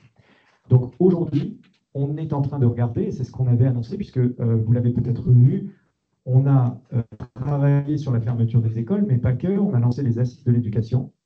On a interrogé les parents, les enfants, les personnels de la ville qui travaillent dans les écoles, les animateurs, les ATSEM, etc. Les parents, bien entendu, les enfants. Et on a obtenu des retours extrêmement importants, d'ailleurs, de la part de toutes ces personnes, pour se dire, l'école, forcément, elle change à Montigny, puisque on a moins d'enfants les écoles. Par contre, en reposant les écoles, qu'est-ce qu'on peut faire de plus pour les enfants?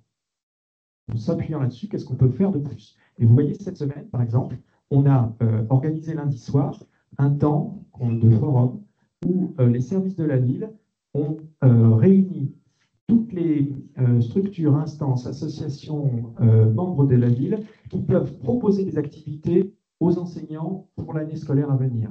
Il y avait la médiathèque, il y avait l'ONF, il y avait la scène nationale, il y avait l'IPS, l'Institut de promotion de la santé. Voilà, il y avait plein de partenaires qui étaient là et on avait organisé ça sous forme d'un speed dating, c'est-à-dire que les enseignants avaient une petite feuille avec je dois rencontrer un tel, puis un tel, puis un tel. Et quand les enseignantes sont ressorties, je le mets au féminin parce qu'il y a beaucoup plus d'enseignantes que d'enseignants, eh bien, elles avaient plein dans les mains de documents et de projets pour pouvoir accompagner les enfants. Donc voilà, on a travaillé de cette manière-là. Et c'est vrai qu'on se dit que dans les prochaines années, si la population enfantine continue de diminuer, eh bien, il faudra sans doute fermer d'autres établissements. Alors, on peut avoir des solutions moins radicales qu'une fermeture d'établissement. Ça peut être de regrouper, quand vous avez une école maternelle et une école élémentaire, ça peut être de fermer l'une et de regrouper les enfants dans l'autre école, si les bâtiments le permettent. Comme ça, on ne ferme pas une école complètement, mais on regroupe, plutôt que d'avoir une tas de salles vides dans les 2 écoles, eh bien, on regroupe tout le monde dans une école. Donc ça, ce sont des scénarios sur lesquels nous sommes en train de travailler pour se dire, le jour où on aura besoin de fermer d'autres écoles, eh bien, on aura cette solution-là. Mais effectivement, il y aura des écoles qui devront fermer parce qu'il y aura quasiment plus d'enfants dans ces écoles-là. Et ça ne sert à rien de garder une école ouverte pour quelques enfants. Mais quand on le fera, si on doit le faire, on fonctionnera comme on a fait pour les écoles Verlaine et Rimbaud. C'est-à-dire qu'on se rassemblera avec les parents, on l'annoncera très longtemps avant, on regardera quelles solutions on peut trouver et on le fera en concertation de façon à ce que tout le monde soit bien informé, que s'il y a des problématiques, par exemple de trajet, de transport, tous les sujets qu'il peut y avoir, eh bien on les ait travaillés ensemble avant pour qu'au moment où les enfants rentreront dans leur nouvelle école, les choses se passent bien. Donc voilà, aujourd'hui, je n'ai pas d'école en tête, parce qu'on est déjà en train de travailler sur la fermeture de 2 écoles, qui n'est pas quelque chose de simple, jamais. Mais voilà, et Yannick Ledors qui est là, qui est arrivé tout à l'heure, qui est l'élu en charge du scolaire et du périscolaire, suit le dossier de manière de très très près. Et c'est vrai que on a cette chance, avec, vous le disiez, c'est un territoire très dynamique. On a plein de choses sur le territoire. Donc c'est ce qu'on s'est dit au niveau de l'équipe municipale, c'est avec tout ce qu'on a, on peut apporter plus aux enfants dans les écoles. Et on veut aussi permettre, on est en train de travailler là-dessus avec les enseignants, c'est comment favoriser l'accès à la science. Parce que ce n'est pas toujours facile. Comment favoriser l'accès des filles à la science? Parce qu'on sait, on l'a vu dans plein de statistiques d'études, que les filles n'osent pas aller vers la science. Donc, comment on peut accompagner les petites filles et leur donner goût à la science? Comment on accompagne les enfants sur le rapport à l'écran? Comment on accompagne les enfants sur « j'ai eu telle information sur mon téléphone, comment je l'analyse ?» Ce sont des tas de sujets comme ça et plein d'autres encore sur lesquels on est en train de travailler avec l'éducation nationale pour voir ce qu'on peut apporter, nous, ville, aux côtés des enseignants, pour permettre aux enfants de fonctionner. Et je terminerai là-dessus. Moi, j'ai un exemple qui m'a marqué de manière extrêmement forte, un exemple positif. Il y a quelques jours de ça, le lycée Descartes nous avait demandé la salle Jacques Brel pour organiser ce qu'ils appellent une soirée des talents. C'est-à-dire que les jeunes viennent et celui qui joue de la guitare, il joue de la guitare, ceux qui chantent, ils chantent, etc. etc. Et dans ce spectacle, il y avait des bons artistes, et puis il y avait des artistes un petit peu moins talentueux, on va dire ça comme ça. Et le premier artiste, vraiment moins talentueux que les autres que j'ai entendus, je me suis dit, oh là là, il va se faire huer par le public. Eh bien, pas du tout. Il a été porté, et complètement, par tous les jeunes qui étaient là. Et quand j'ai vu ça, je me suis dit, bah, c'est quand même une belle jeunesse qu'on a là, quoi. Ils ont des belles valeurs, ces mots. Donc, je me dis, c'est les parents, évidemment, d'abord. Mais tout cet environnement que vous évoquiez aussi, ça joue aussi. Et c'est vrai qu'on a des gamins plutôt pas mal à Montigny. Alors, on a quelques-uns qui sont compliqués, hein, comme partout, mais globalement, on a une population enfantine qui est très très bien à Montigny. Et je pense que la qualité des enseignants qu'on a sur le territoire, la qualité du travail partenarial qu'on peut faire avec eux, en culture, en sport, dans plein de domaines, et tout ce qu'ils peuvent avoir par le biais des associations sur le territoire, qui jouent un rôle énorme aussi là-dessus, et bien tout ça fait qu'on a des mômes qui grandissent plutôt pas mal à Montigny. Sur les crèches, il faut savoir que nous avons effectivement, pendant la période Covid, cette période Covid, ça a été un cauchemar intégral, pendant la période Covid, mais après, vous avez un certain nombre de personnes qui ne voulaient plus travailler dans un certain nombre de secteurs, dans l'animation, dans les crèches. Vous l'avez entendu dans la restauration, beaucoup. Dans la police municipale. Les maîtres nageurs aussi, il n'y en avait plus. Donc, on s'est retrouvés toutes les communes à un moment avec un creux comme ça et plus d'effectifs. Et c'est vrai que ça a été, la période Covid a été compliquée, mais la période post-Covid a été pire encore parce qu'on était en sous-effectif de manière extrêmement importante. Et comme vous le disiez très justement, on avait des dames qui étaient là, qui disaient c'est pas grave, je vais tenir. Mais au bout d'un moment, on ne tient pas, on lâche, quoi. Et donc, ça a été très éprouvant, très difficile comme période. On les a accompagnées. On a revu leur régime indemnitaire. Elles ont eu des primes spéciales sur toute cette période-là, justement pour saluer le travail qui avait été fait. Et derrière, aujourd'hui, sachez que nous sommes revenus, hein, c'est Corinne qui est l'élue en charge de la petite enfance, on est revenu à un plein effectif au niveau de nos crèches. Donc toutes nos crèches aujourd'hui fonctionnent bien. Et en plus, on a ouvert, comme je le disais tout à l'heure, à la place de l'ancienne école Samin, une crèche, justement, une nouvelle crèche, sur Montigny, qui s'appelle les Mini-Montins, et qui fonctionne très très bien. J'étais à un expo de photos qu'ils ont fait avec les enfants il y a quelques jours, et ça va très très bien dans nos crèches à Montigny. Voilà, monsieur. Une question. Oui, on va laisser monsieur Pierre. Oui. Bonsoir à tous, merci beaucoup. Je ne sais pas si c'est un sujet que je pourrais aborder, c'est la mutuelle familiale. Ou oui, bien sûr. Si je peux poser la question. Ça concerne pas seulement cette année, mais pour Montigny.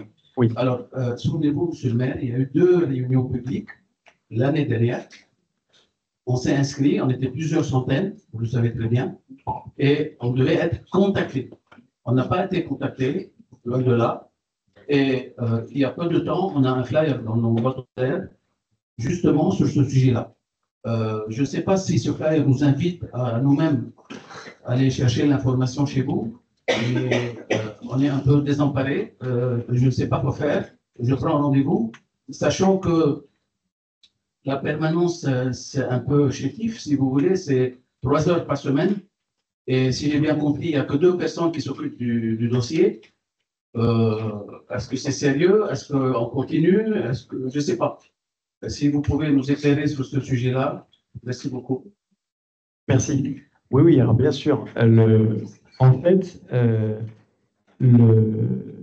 la mutuelle que nous avons retenue pour mettre en place cette mutuelle communale a été retenue en même temps par d'autres collectivités, dont des très grands, qui ont bien vu qu'effectivement, elle était très intéressante, cette mutuelle. Et en fait, ils ont été victimes de leur succès. Ils se sont retrouvés avec un afflux de demandes qu'ils n'avaient pas mesuré, pas envisagé, et ils n'ont pas été en capacité de répondre à tout le monde. Donc, on a fait une réunion il y a quelques temps avec eux, justement, pour voir ce point-là. Ils ont mis en place des personnels supplémentaires. Ce qui peut se passer parfois, c'est qu'ils ne répondent pas quand vous les appelez parce qu'ils sont déjà en ligne, mais après, la personne qui vous rappelle, elle va vous rappeler avec un numéro, et souvent, quand on ne décroche pas quand on ne connaît pas le numéro. Donc souvent, ils rappellent et les gens ne décrochent pas. Donc les gens ont l'impression qu'ils n'ont pas été contactés par la mutuelle. En fin de compte, la mutuelle a souvent essayé, mais la personne n'a pas répondu. Donc, oui, mais non, parce que là, ils appellent la plateforme, il n'y a pas de message. Oui, bien. Oui, mais non, ça c'est possible, mais là vous me posez une colle, je n'ai pas réfléchi à ça. Mais en tout cas, je sais qu'ils ont rappelé des gens. Voilà. Donc, ils ont réorganisé les choses et nous leur avons demandé de prendre contact le plus rapidement possible avec toutes les personnes qui s'étaient signalées. Donc, ils se sont engagés à le faire en nous disant il n'y a pas de miracle, on ne va pas aller très, très, très vite. Parce que, encore une fois, je n'ai plus le nom en tête des communes qui ont sélectionné la même mutuelle, mais vous avez des très grandes villes qui l'ont fait. Donc, ils sont obligés de revoir complètement leur mode de fonctionnement et ça va prendre un petit peu de temps. On vous a mis le flyer, pourquoi? Parce que ça vous permet aussi, effectivement, de nous signaler, de nous remonter par mail que vous n'avez pas été contacté. Et nous, dans le travail qui est fait de partenariat entre les services de la ville et la mutuelle, on peut s'assurer comme ça que l'information passe bien pour que vous soyez bien recontacté. Voilà, exactement. Exactement. Voilà. C'est une fois que vous l'aurez, vous verrez, vous jugerez, mais en tout cas, le deuxième soir de la deuxième réunion, il y avait un habitant d'un autre quartier qui est venu me voir à la fin en me disant que quand il travaillait pour le CE de son entreprise et il était justement, parmi ses missions, il devait sélectionner des mutuelles pour les proposer à ses salariés. Et il m'a dit ce soir-là, la mutuelle que vous avez choisie est une très bonne mutuelle, elle propose vraiment des choses sérieuses. Donc sur le fond, on sait que c'est une bonne, mais tant qu'elle ne vous appelle pas, ça ne vous sert à rien. Vous avez compris. Ils seront présents au forum des associations. Et ils seront présents au forum des associations. Ils seront présents au forum des associations aussi. Voilà. N'hésitez pas. Pas de problème. Alors, oui, il y a une question. Alors, concernant la propreté, il y a aussi un problème près du petit parking du coiffeur, des bâtiments en briques avenue du Manet. Le parking et le petit chemin sont régulièrement jonchés de détritus et notamment de grandes bouteilles de gaz de protoxyde d'azote. Mon mari a nettoyé le chemin la semaine dernière. Il y avait 6 grosses bouteilles. Est-il possible de faire quelque chose, ronde ou autre, pour éviter ou limiter le comportement inapproprié d'ados ou de jeunes adultes? Alors, oui, on fait des rondes. La police municipale et la police nationale sont très attentifs sur ce sujet-là. Et on va faire une campagne de communication à propos de ces bouteilles de protoxyde d'azote. Parce que, en fait, ce qu'un grand nombre de jeunes ignorent, c'est que à la première prise, dès que vous prenez du protoxyde d'azote, ça détruit les neurones. Donc, ça entraîne des dommages immédiats et irréversibles.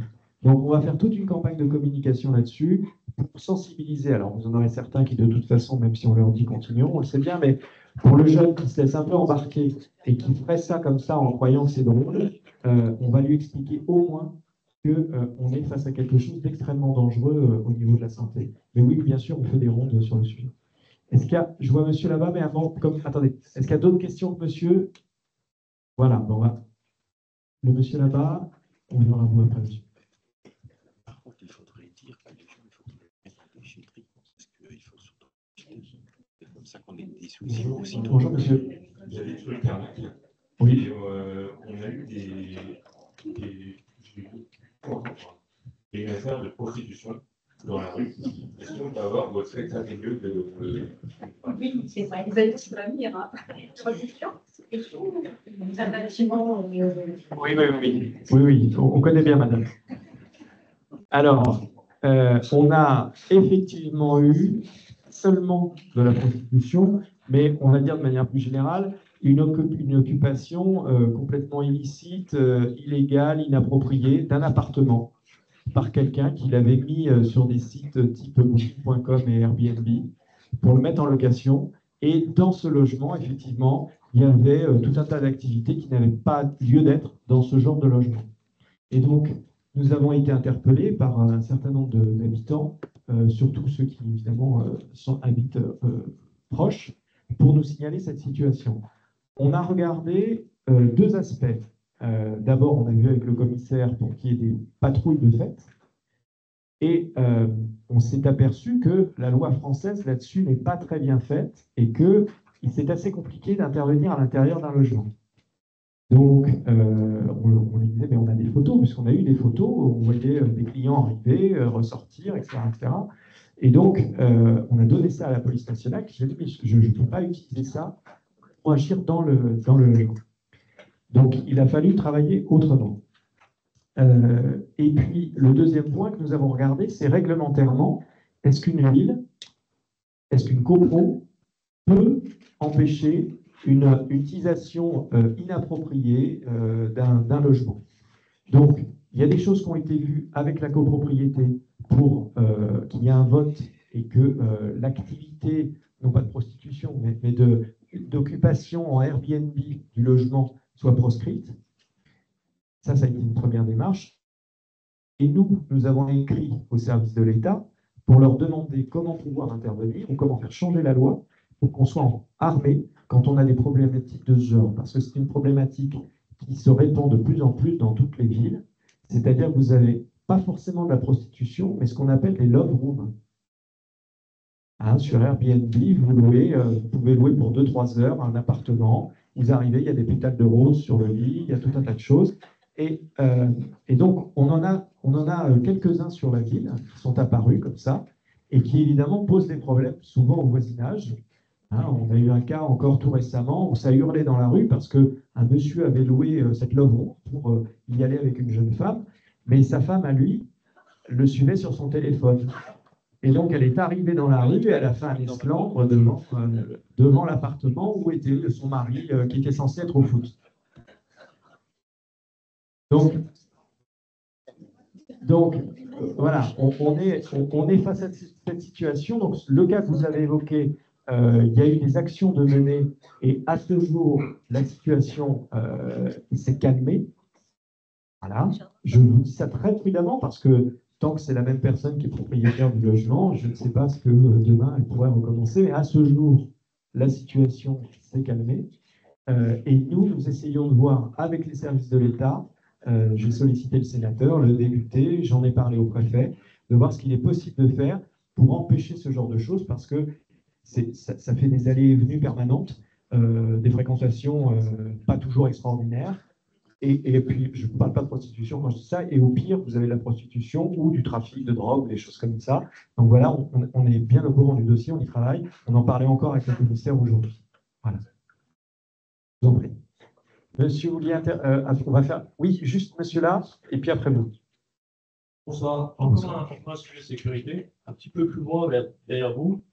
On a souvent du rodéo dans la forêt, le week-end, au milieu des poussettes, etc. etc. Alors, quand on appelle les services de la police, souvent ils nous disent, ouais, ben, c'est entre nous et Manille-le-Hameau, etc.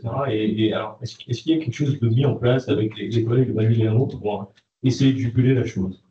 Oui, il y a des actions communes qui sont menées. Le secteur de Manille, c'est la gendarmerie, c'est un secteur gendarmerie. Donc, il y a un travail entre la police municipale, la police nationale et la gendarmerie pour arrêter les personnes qui utilisent des motos dans le bois et ailleurs. Vous savez, peut-être, la législation en France fait qu'il est interdit de poursuivre quelqu'un en moto pour éviter le suraccident, etc. etc. La nouvelle technique utilisée par la police nationale aujourd'hui, qui porte ses fruits, c'est d'intervenir avec des drones. Et donc, quand le motard sort de sa zone, eh bien, le drone le suit, va identifier l'endroit où la personne va mettre la moto, soit dans un véhicule, soit la rapporter dans un garage quelque part. Et ensuite, ils vont aller au garage, par exemple, et ils vont aller saisir la moto de façon à la détruire. Et dans ces cas-là, c'est destruction immédiate. Donc, ça, c'est le travail qui est fait et on a plutôt des bons résultats ces derniers temps sur des opérations de ce genre. Donc là, merci les drones, ça marche bien. J'ai vu, je ne sais pas si vous avez vu ça, mais en Angleterre, ils ont une démarche complètement différente, ils rentrent dedans. J'étais sidéré quand j'ai vu ça, mais ils ont des pilotes au niveau de la police qui est formé à ça, et quand ils voient un type à moto qui refuse de tempérer, ils lui rentrent dedans avec la voiture de police. Bon, nous, on n'est pas dans ces méthodes-là, mais en tout cas, oui, ça fonctionne. Alors, ça ne veut pas dire qu'il n'y en a pas d'autres. J'en ai encore vu moi dimanche avec les motos à l'intérieur du coffre de la voiture. Donc, malheureusement, c'est un phénomène comme ça qui est permanent. Mais en tout cas, on a vraiment eu des résultats intéressants ces derniers mois, alors qu'avant, c'était beaucoup plus dur. Il fallait vraiment le flagrant délit avant. Il fallait réussir à les pincer quand ils sortaient et qu'ils descendaient de la moto. Donc, ça faisait un concours de circonstances un peu compliqué. Aujourd'hui, avec les drones, on arrive enfin à pouvoir saisir pas mal de motos. Voilà. Monsieur.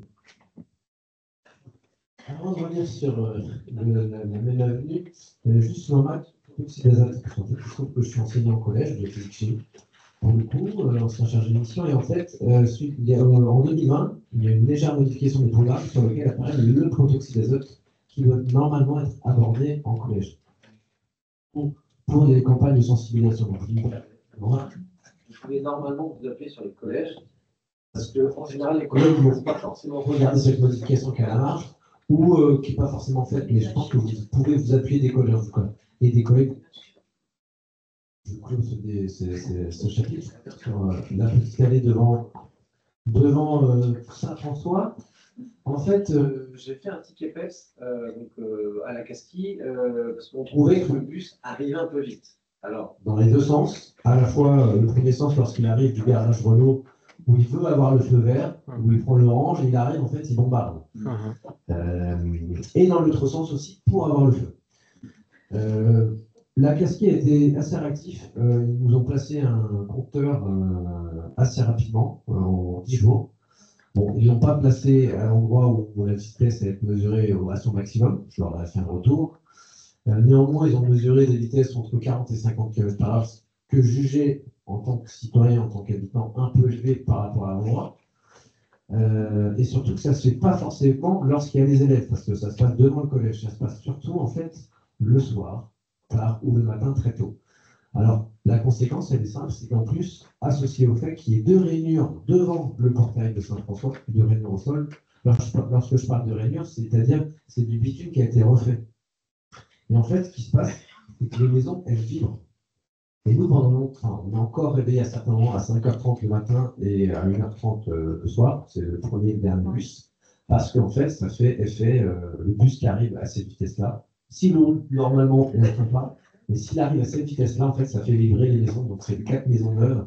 Alors, il n'y a pas que lui, il y a aussi la maison derrière et la maison de monsieur, qui est la deuxième maison, enfin, les deux premières maisons qui sont au niveau du rond-point.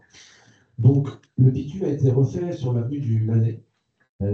Ayant vu ça, alors je vais être honnête, c'est un peu de ma faute parce que je voulais faire ce mail depuis longtemps. J'ai vu que le bitume a été refait et en fait, en le refaisant, on voit qu'il y a une très bonne continuité entre l'ancien bitume et le nouveau. Et donc, de manière très simple, du coup, je voudrais savoir comment on fait pour demander à refaire juste ce bitume sur, je dirais, franchement, c'est 2 mètres, pas plus. Voilà.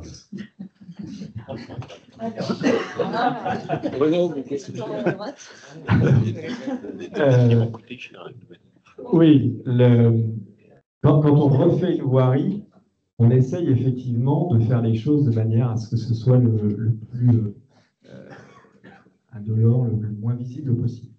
Mais par contre, on ne peut pas reprendre toutes les pastilles que vous avez de bitume qui sont refaites sur les voiries, parce que là, on ne s'en sortirait plus. Donc le jour où on refera cette partie-là de voirie, on refera tout, mais on ne va pas revenir gratter le bitume devant chez vous pour remettre quelque chose de plus lisse. Ça, je vous dis non, je vous ai expliqué tout à l'heure les moyens dont on dispose. Je ne le ferai pas. Ça, c'est pas possible. Mais par contre, on peut, si les bus roulent trop vite, on peut sensibiliser l'opérateur pour bien lui demander que ces bus roulent plus doucement sur cette zone-là, qu'ils passent le message, etc. etc. Oui. Ça dépend énormément du chauffeur. Ah ben oui, ben oui, bien sûr.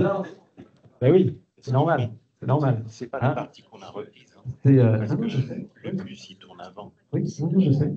Et par contre, dans la partie où vous avez les chaussées doux qui a été refaite, etc., là, je ne sais pas si vous l'avez vu, mais en fait, on a utilisé ces nouvelles méthodes que nous utilisons quand nous refaisons les voiries, puisqu'on a une altimétrie particulière qui fait que l'eau ne tombe plus dans des systèmes d'écoulement en dessous, mais retourne à la terre. Maintenant, on essaye de faire ça. On l'a fait sur la rue Jean-Cocteau et dans le Trou. On l'a fait sur l'avenue du Manet. Et quand on pourra, quand techniquement c'est possible de le faire, on va essayer désormais de faire ces choses-là quand on refait une voirie à Montigny, de façon à ce que l'eau aille plutôt dans la terre que dans un système d'écoulement qui s'en va ailleurs. Voilà là-dessus. Est-ce qu'il y a... Oui, oui. Je n'ai pas besoin du micro. Mais si. C'est pour qu'on vous entende. Je sais que je vous entendrai, mais... Je rebondis sur le sujet des bus, là. C'est un problème historique, hein. Les bus ont toujours roulé beaucoup trop vite. Les chauffeurs sont des vrais brutes. Et la conséquence aussi, alors toutes les maisons riveraines vibrent, toutes, hein, la mienne a 40 ans, depuis 40 ans. Et la conséquence, c'est que les horaires dans les arrêts, pour aller d'un côté ou de l'autre, ne sont absolument pas respectés. C'est une catastrophe. Une catastrophe. En plus, Nagasaki met en place des machines dont la conception date d'environ 50 ans, qui font énormément de bruit, et en particulier le système de freinage, qui est totalement archaïque, un système air comprimé qui n'existe plus sur aucun véhicule moderne.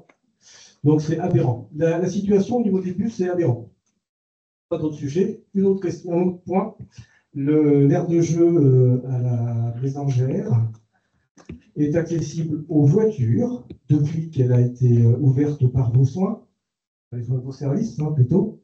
C'est aberrant. Les voitures se garent à 10 cm de l'aire de jeu.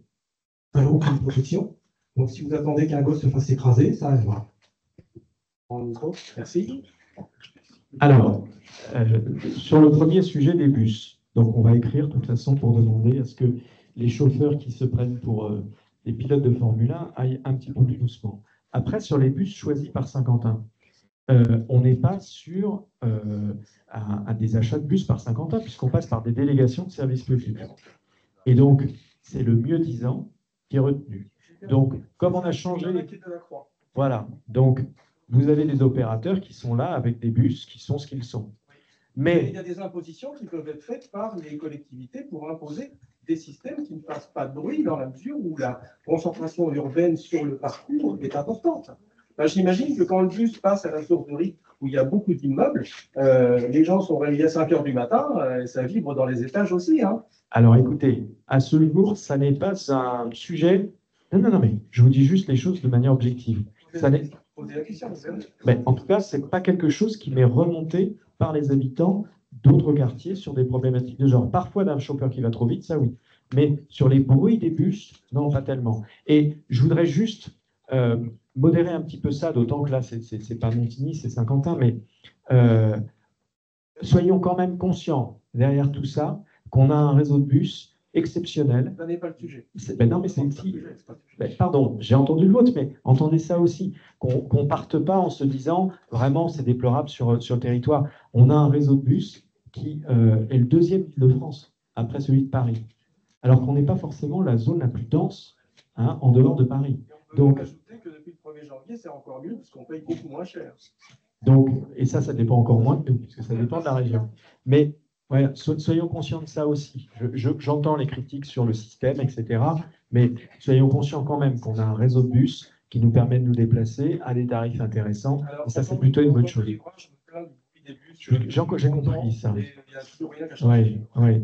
Je ne sais pas, moi je ne suis pas expert en bus, donc je ne sais pas si les systèmes sont si vieux que ça sur les bus qui sont présents, parce que les bus sont quand même... Je ne dis pas qu'ils sont vieux, je oui. dis qu'ils sont de conception archaïque. D'accord. Très différent. D'accord.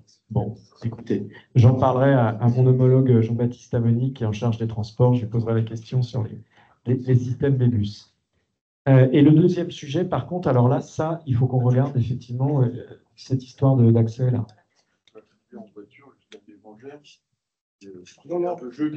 Non, mais il ne faut pas qu'on puisse aller au jeu. En voiture jusqu'au tronc d'arbre qui est en travers du chemin qui mène au lac. Donc ça veut dire qu'on peut se garer n'importe où à 10 cm de l'aire de jeu. Hein. Il est aisé de mettre un plomb en travers du chemin qui mène à la mésangère pour empêcher les voitures d'aller se garer dans l'aire de jeu. Hein. Ça, c'est très facile à faire. Non, ça, on ne peut pas. Ça, à la mésangère À la mésangère il n'y a aucun problème à empêcher les voitures d'aller à la mésangère. Le plomb, il faut le mettre juste après la mésangère. Oui. De façon à empêcher les voitures d'aller se garer dans l'aire de jeu. Oui, oui, ça c'est entendable. Demain, je vais faire mon jogging, je vous emmène. Non, mais alors ça c'est tout à fait entendable, ça, effectivement, d'empêcher que les voitures puissent aller à l'aire de jeu. Oui, oui, non, mais on est d'accord. Il n'y a pas de sujet, là, on est d'accord. Non, mais tout à fait. Tout à fait. Alors, monsieur, puis monsieur. Bonsoir, monsieur le maire. Bonsoir. J'ai deux questions à vous poser. Oui. Envisagez-vous d'installer des toilettes publiques dans Montigny-Bretonneux, la première. La deuxième question, vous devez connaître l'émission Patron Incognito. À ce moment-là, je vous demande de vous mettre dans la peau d'Annie Montin qui essaye de joindre la mairie. Et je vais vous raconter quelques anecdotes sur ce Bon, il est très difficile de la joindre au téléphone. Parce que les personnes, comme j'y vais, me disent qu'on n'a qu'une ligne. D'accord. Alors, il m'arrive parfois, après avoir entendu la répondelle, ce fois de dire je vais aller plus vite, je prends ma voiture, je vais à la mairie. Et là, on me dit ah ben oui, vous avez rendez-vous avec un rendez-vous, je cherche à joindre une personne pour avoir rendez-vous avec elle, je ne peux pas le joindre, ça ne répond pas. Et la dernière fois, j'avais reçu un corridor à propos d'urbanisme, et je cherchais à joindre la personne qui s'occupait du dossier. Elle était absente. Et à un moment donné, le système me dit indiquer le numéro de boîte vocale. Alors, je rappelle la mairie en me disant Madame Intel, quel est son numéro de boîte vocale? Et là, maintenant, aujourd'hui, ça a été surpris. C'est ce que me demande le système. Voilà ce que je demande. C'est un sketch de Vos. Ouais, ça pourrait, hein. Ça pourrait, effectivement. Sur le système de standard, alors ça a été très problématique à un moment, quand c'était le rush pour les cartes d'identité, pour les passeports, il s'est bien réglé depuis une année quand même, et les collègues étaient très très pris au téléphone, et ça a bloqué pour des démarches administratives liées à ces retards-là. C'est pas non plus une remontée qu'on a régulièrement dans les mails ou même des collègues de l'accueil qui peuvent nous dire se sentir un peu démunis. Il y a une ligne, mais enfin elle est répartie et plusieurs personnes sont en capacité de répondre bien sûr en plusieurs fois. Cette histoire de répondeur, je ne sais pas du tout. On va peut-être prendre votre numéro pour être sûr de pouvoir vous faire rappeler et ce sera le problème de régler, mais c'était problématique. Moi, il y a un an et demi, on était dans des difficultés, c'est pas des remontées qu'actuellement. Le numéro de Oui, c'est pour ça. On va vérifier ça. Ouais. Je suis jamais été dans cette situation. Monsieur. Oui, ah, pardon, oui, je n'ai pas répondu. J'ai pas répondu, pourquoi? Un peu lâchement, parce que je n'ai pas de réponse. Parce que où j'en mets? Parce que ça évite quand même qu'à certains endroits, les gens s'épanchent derrière les autres. Oui, je ne suis pas sûr que quand vous mettez un toilette publique, celui qui s'épanche derrière la brébus va aller dans le toilette publique. Et la difficulté sur la ville, c'est que on n'est pas avec une ville construite traditionnellement avec le centre-ville bien identifié, la ville qui a grandi autour. Là, on est avec une multiplicité de quartiers. Donc, il faudrait que je mette qu'on mette des sanisettes un peu partout. Une sanisette, en termes de... Il y a l'investissement, mais il y a surtout le fonctionnement derrière. Parce qu'il faut... soit vous mettez un système où vous avez des gens qui vont nettoyer, soit vous mettez ces systèmes qui s'auto-nettoient. Les systèmes qui s'auto-nettoient, ça coûte extrêmement cher. Donc, Je ne vais pas vous refaire ce que je vous ai dit en début de réunion. Là, on n'aura pas les moyens de mettre des choses comme ça. Et pas question de mettre des sanisettes si c'est pour avoir des endroits dans lesquels vous n'entrerez pas parce qu'ils sont immondes.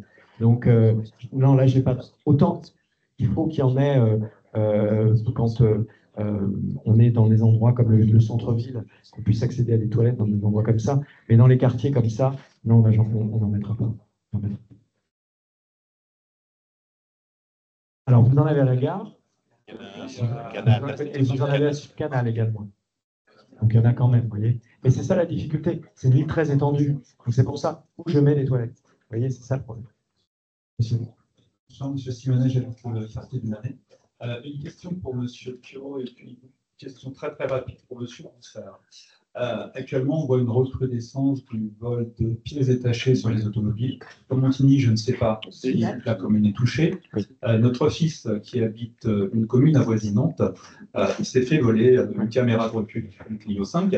Et je sais que de nombreux, je vais dire des gangs, ont été effectivement pris la main dans le sac. Ce que je constate aussi, c'est que si je souhaitais effectivement participer à cet effort, je pourrais racheter cette caméra sur le bon coin. Il y en a des quantités dingues. Donc, est-ce qu'aujourd'hui, vous avez une cellule de veille? Qu'est-ce que vous comptez faire? Et la deuxième petite question très rapide, j'ai pris ma moto ce matin pour me rendre dans le centre-ville, donc j'ai pris l'avenue Nicolas Roux, et sur le retour depuis le centre-ville vers la RD 91, je me suis dit, tiens, les feux ont disparu. Et bien non, les feux n'ont pas disparu, ils sont toujours là, sauf les tailles des arbres avec la saison actuelle font que la visibilité finalement des feux tricolores ne sont pas suffisamment visibles, suffisamment tôt. Et le pire que j'ai vu, c'est qu'à moins de 10 mètres, je ne voyais pas encore la couleur du feu.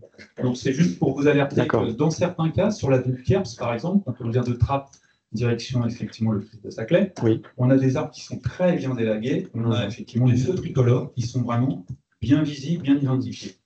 C'est une remarque. Et puis le dernier, c'est tous ces petits îlots qu'on trouve autour de nos arbres là, qui ne sont pas taillés, donc ça fait un petit peu désordre, mais je pense que les écolos doivent être un petit peu contents de voir les abeilles revenir.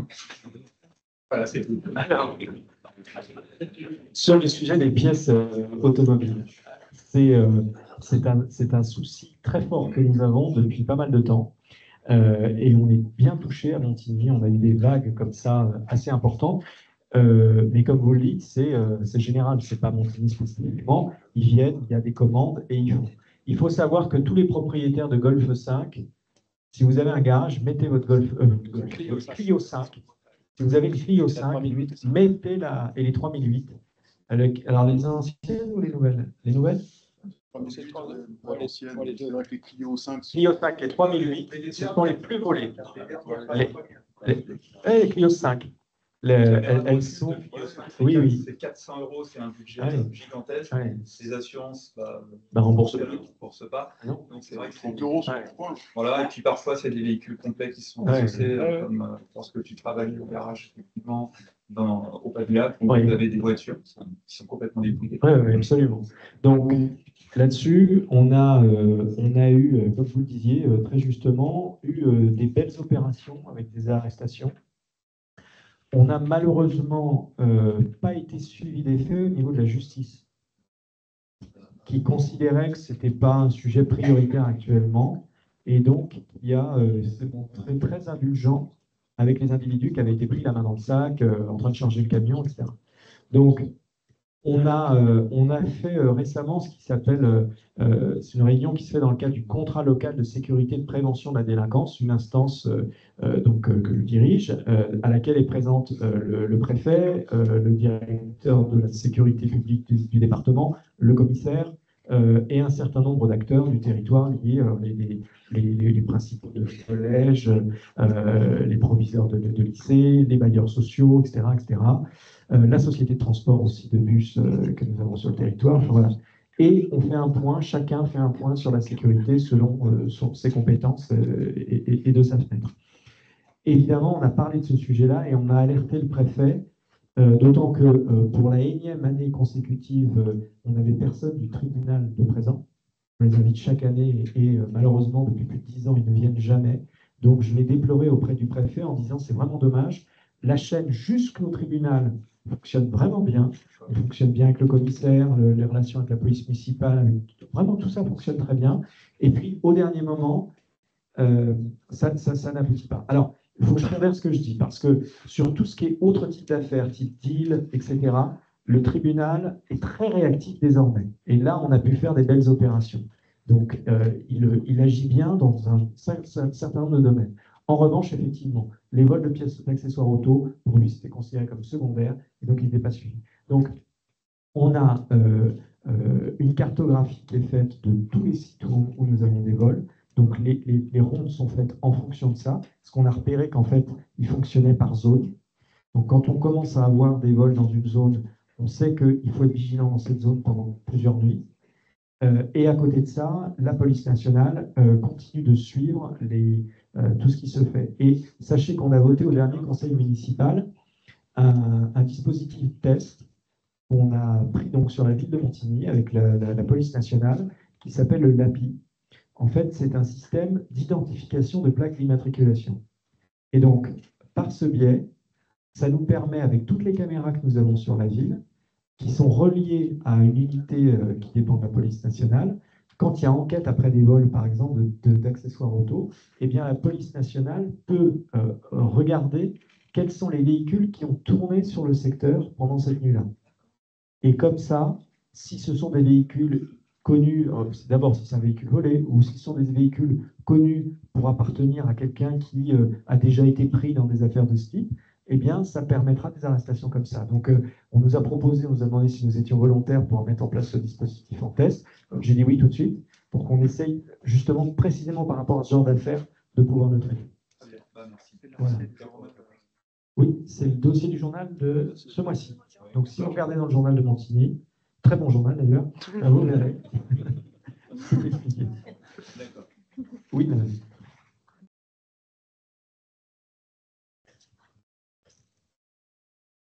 Une petite information concernant les toilettes.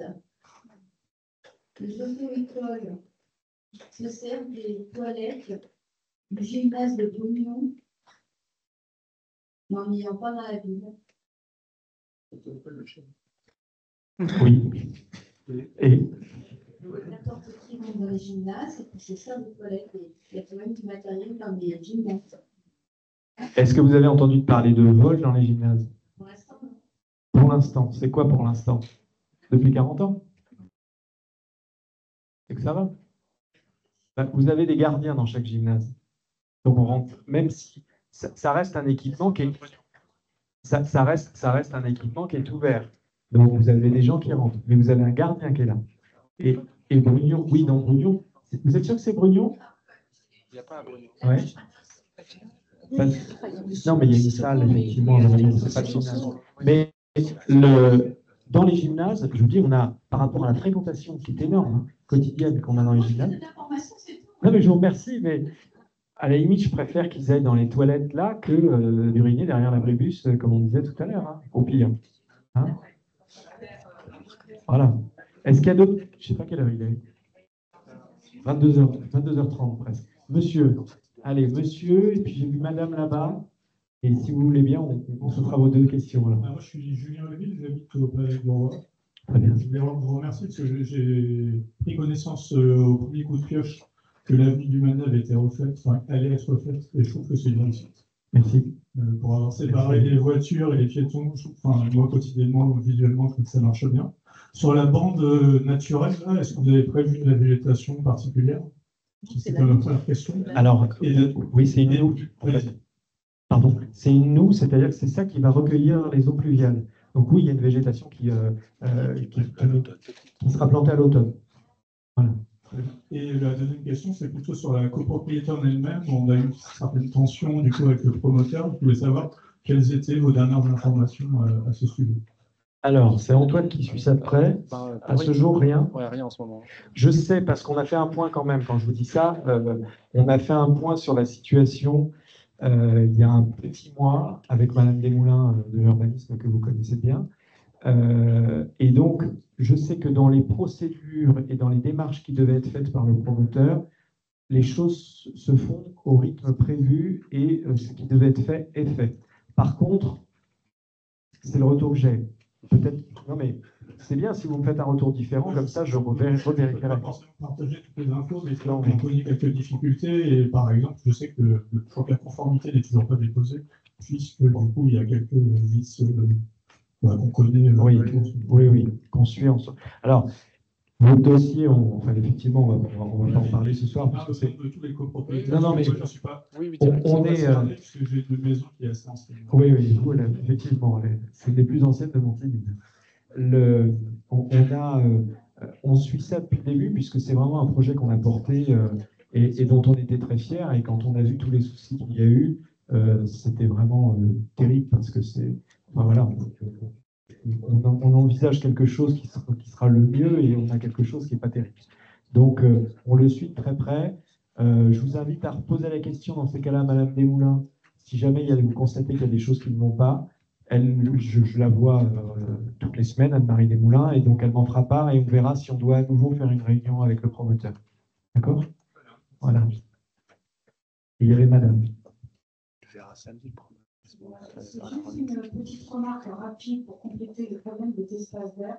La piste cyclable, moi je l'avais 36, le Manet et la Sauverie. Pour passer à vélo, il faut baisser la tête pour ne pas accrocher les branches. Oui. Les branches traversent vraiment les pistes cyclables et des problèmes.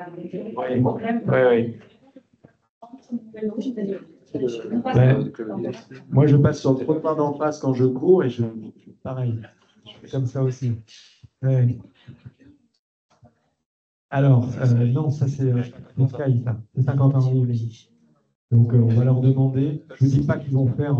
Ou sinon, vous pouvez faire par PEPS, comme disait monsieur, ils sont très réactifs. Donc, vous signalez sur PEPS directement et ils vous feront une réponse comme ça. Je ne vous dis pas qu'ils agiront demain parce qu'ils ont des plans d'élagage, mais je me suis fait la même réflexion que vous.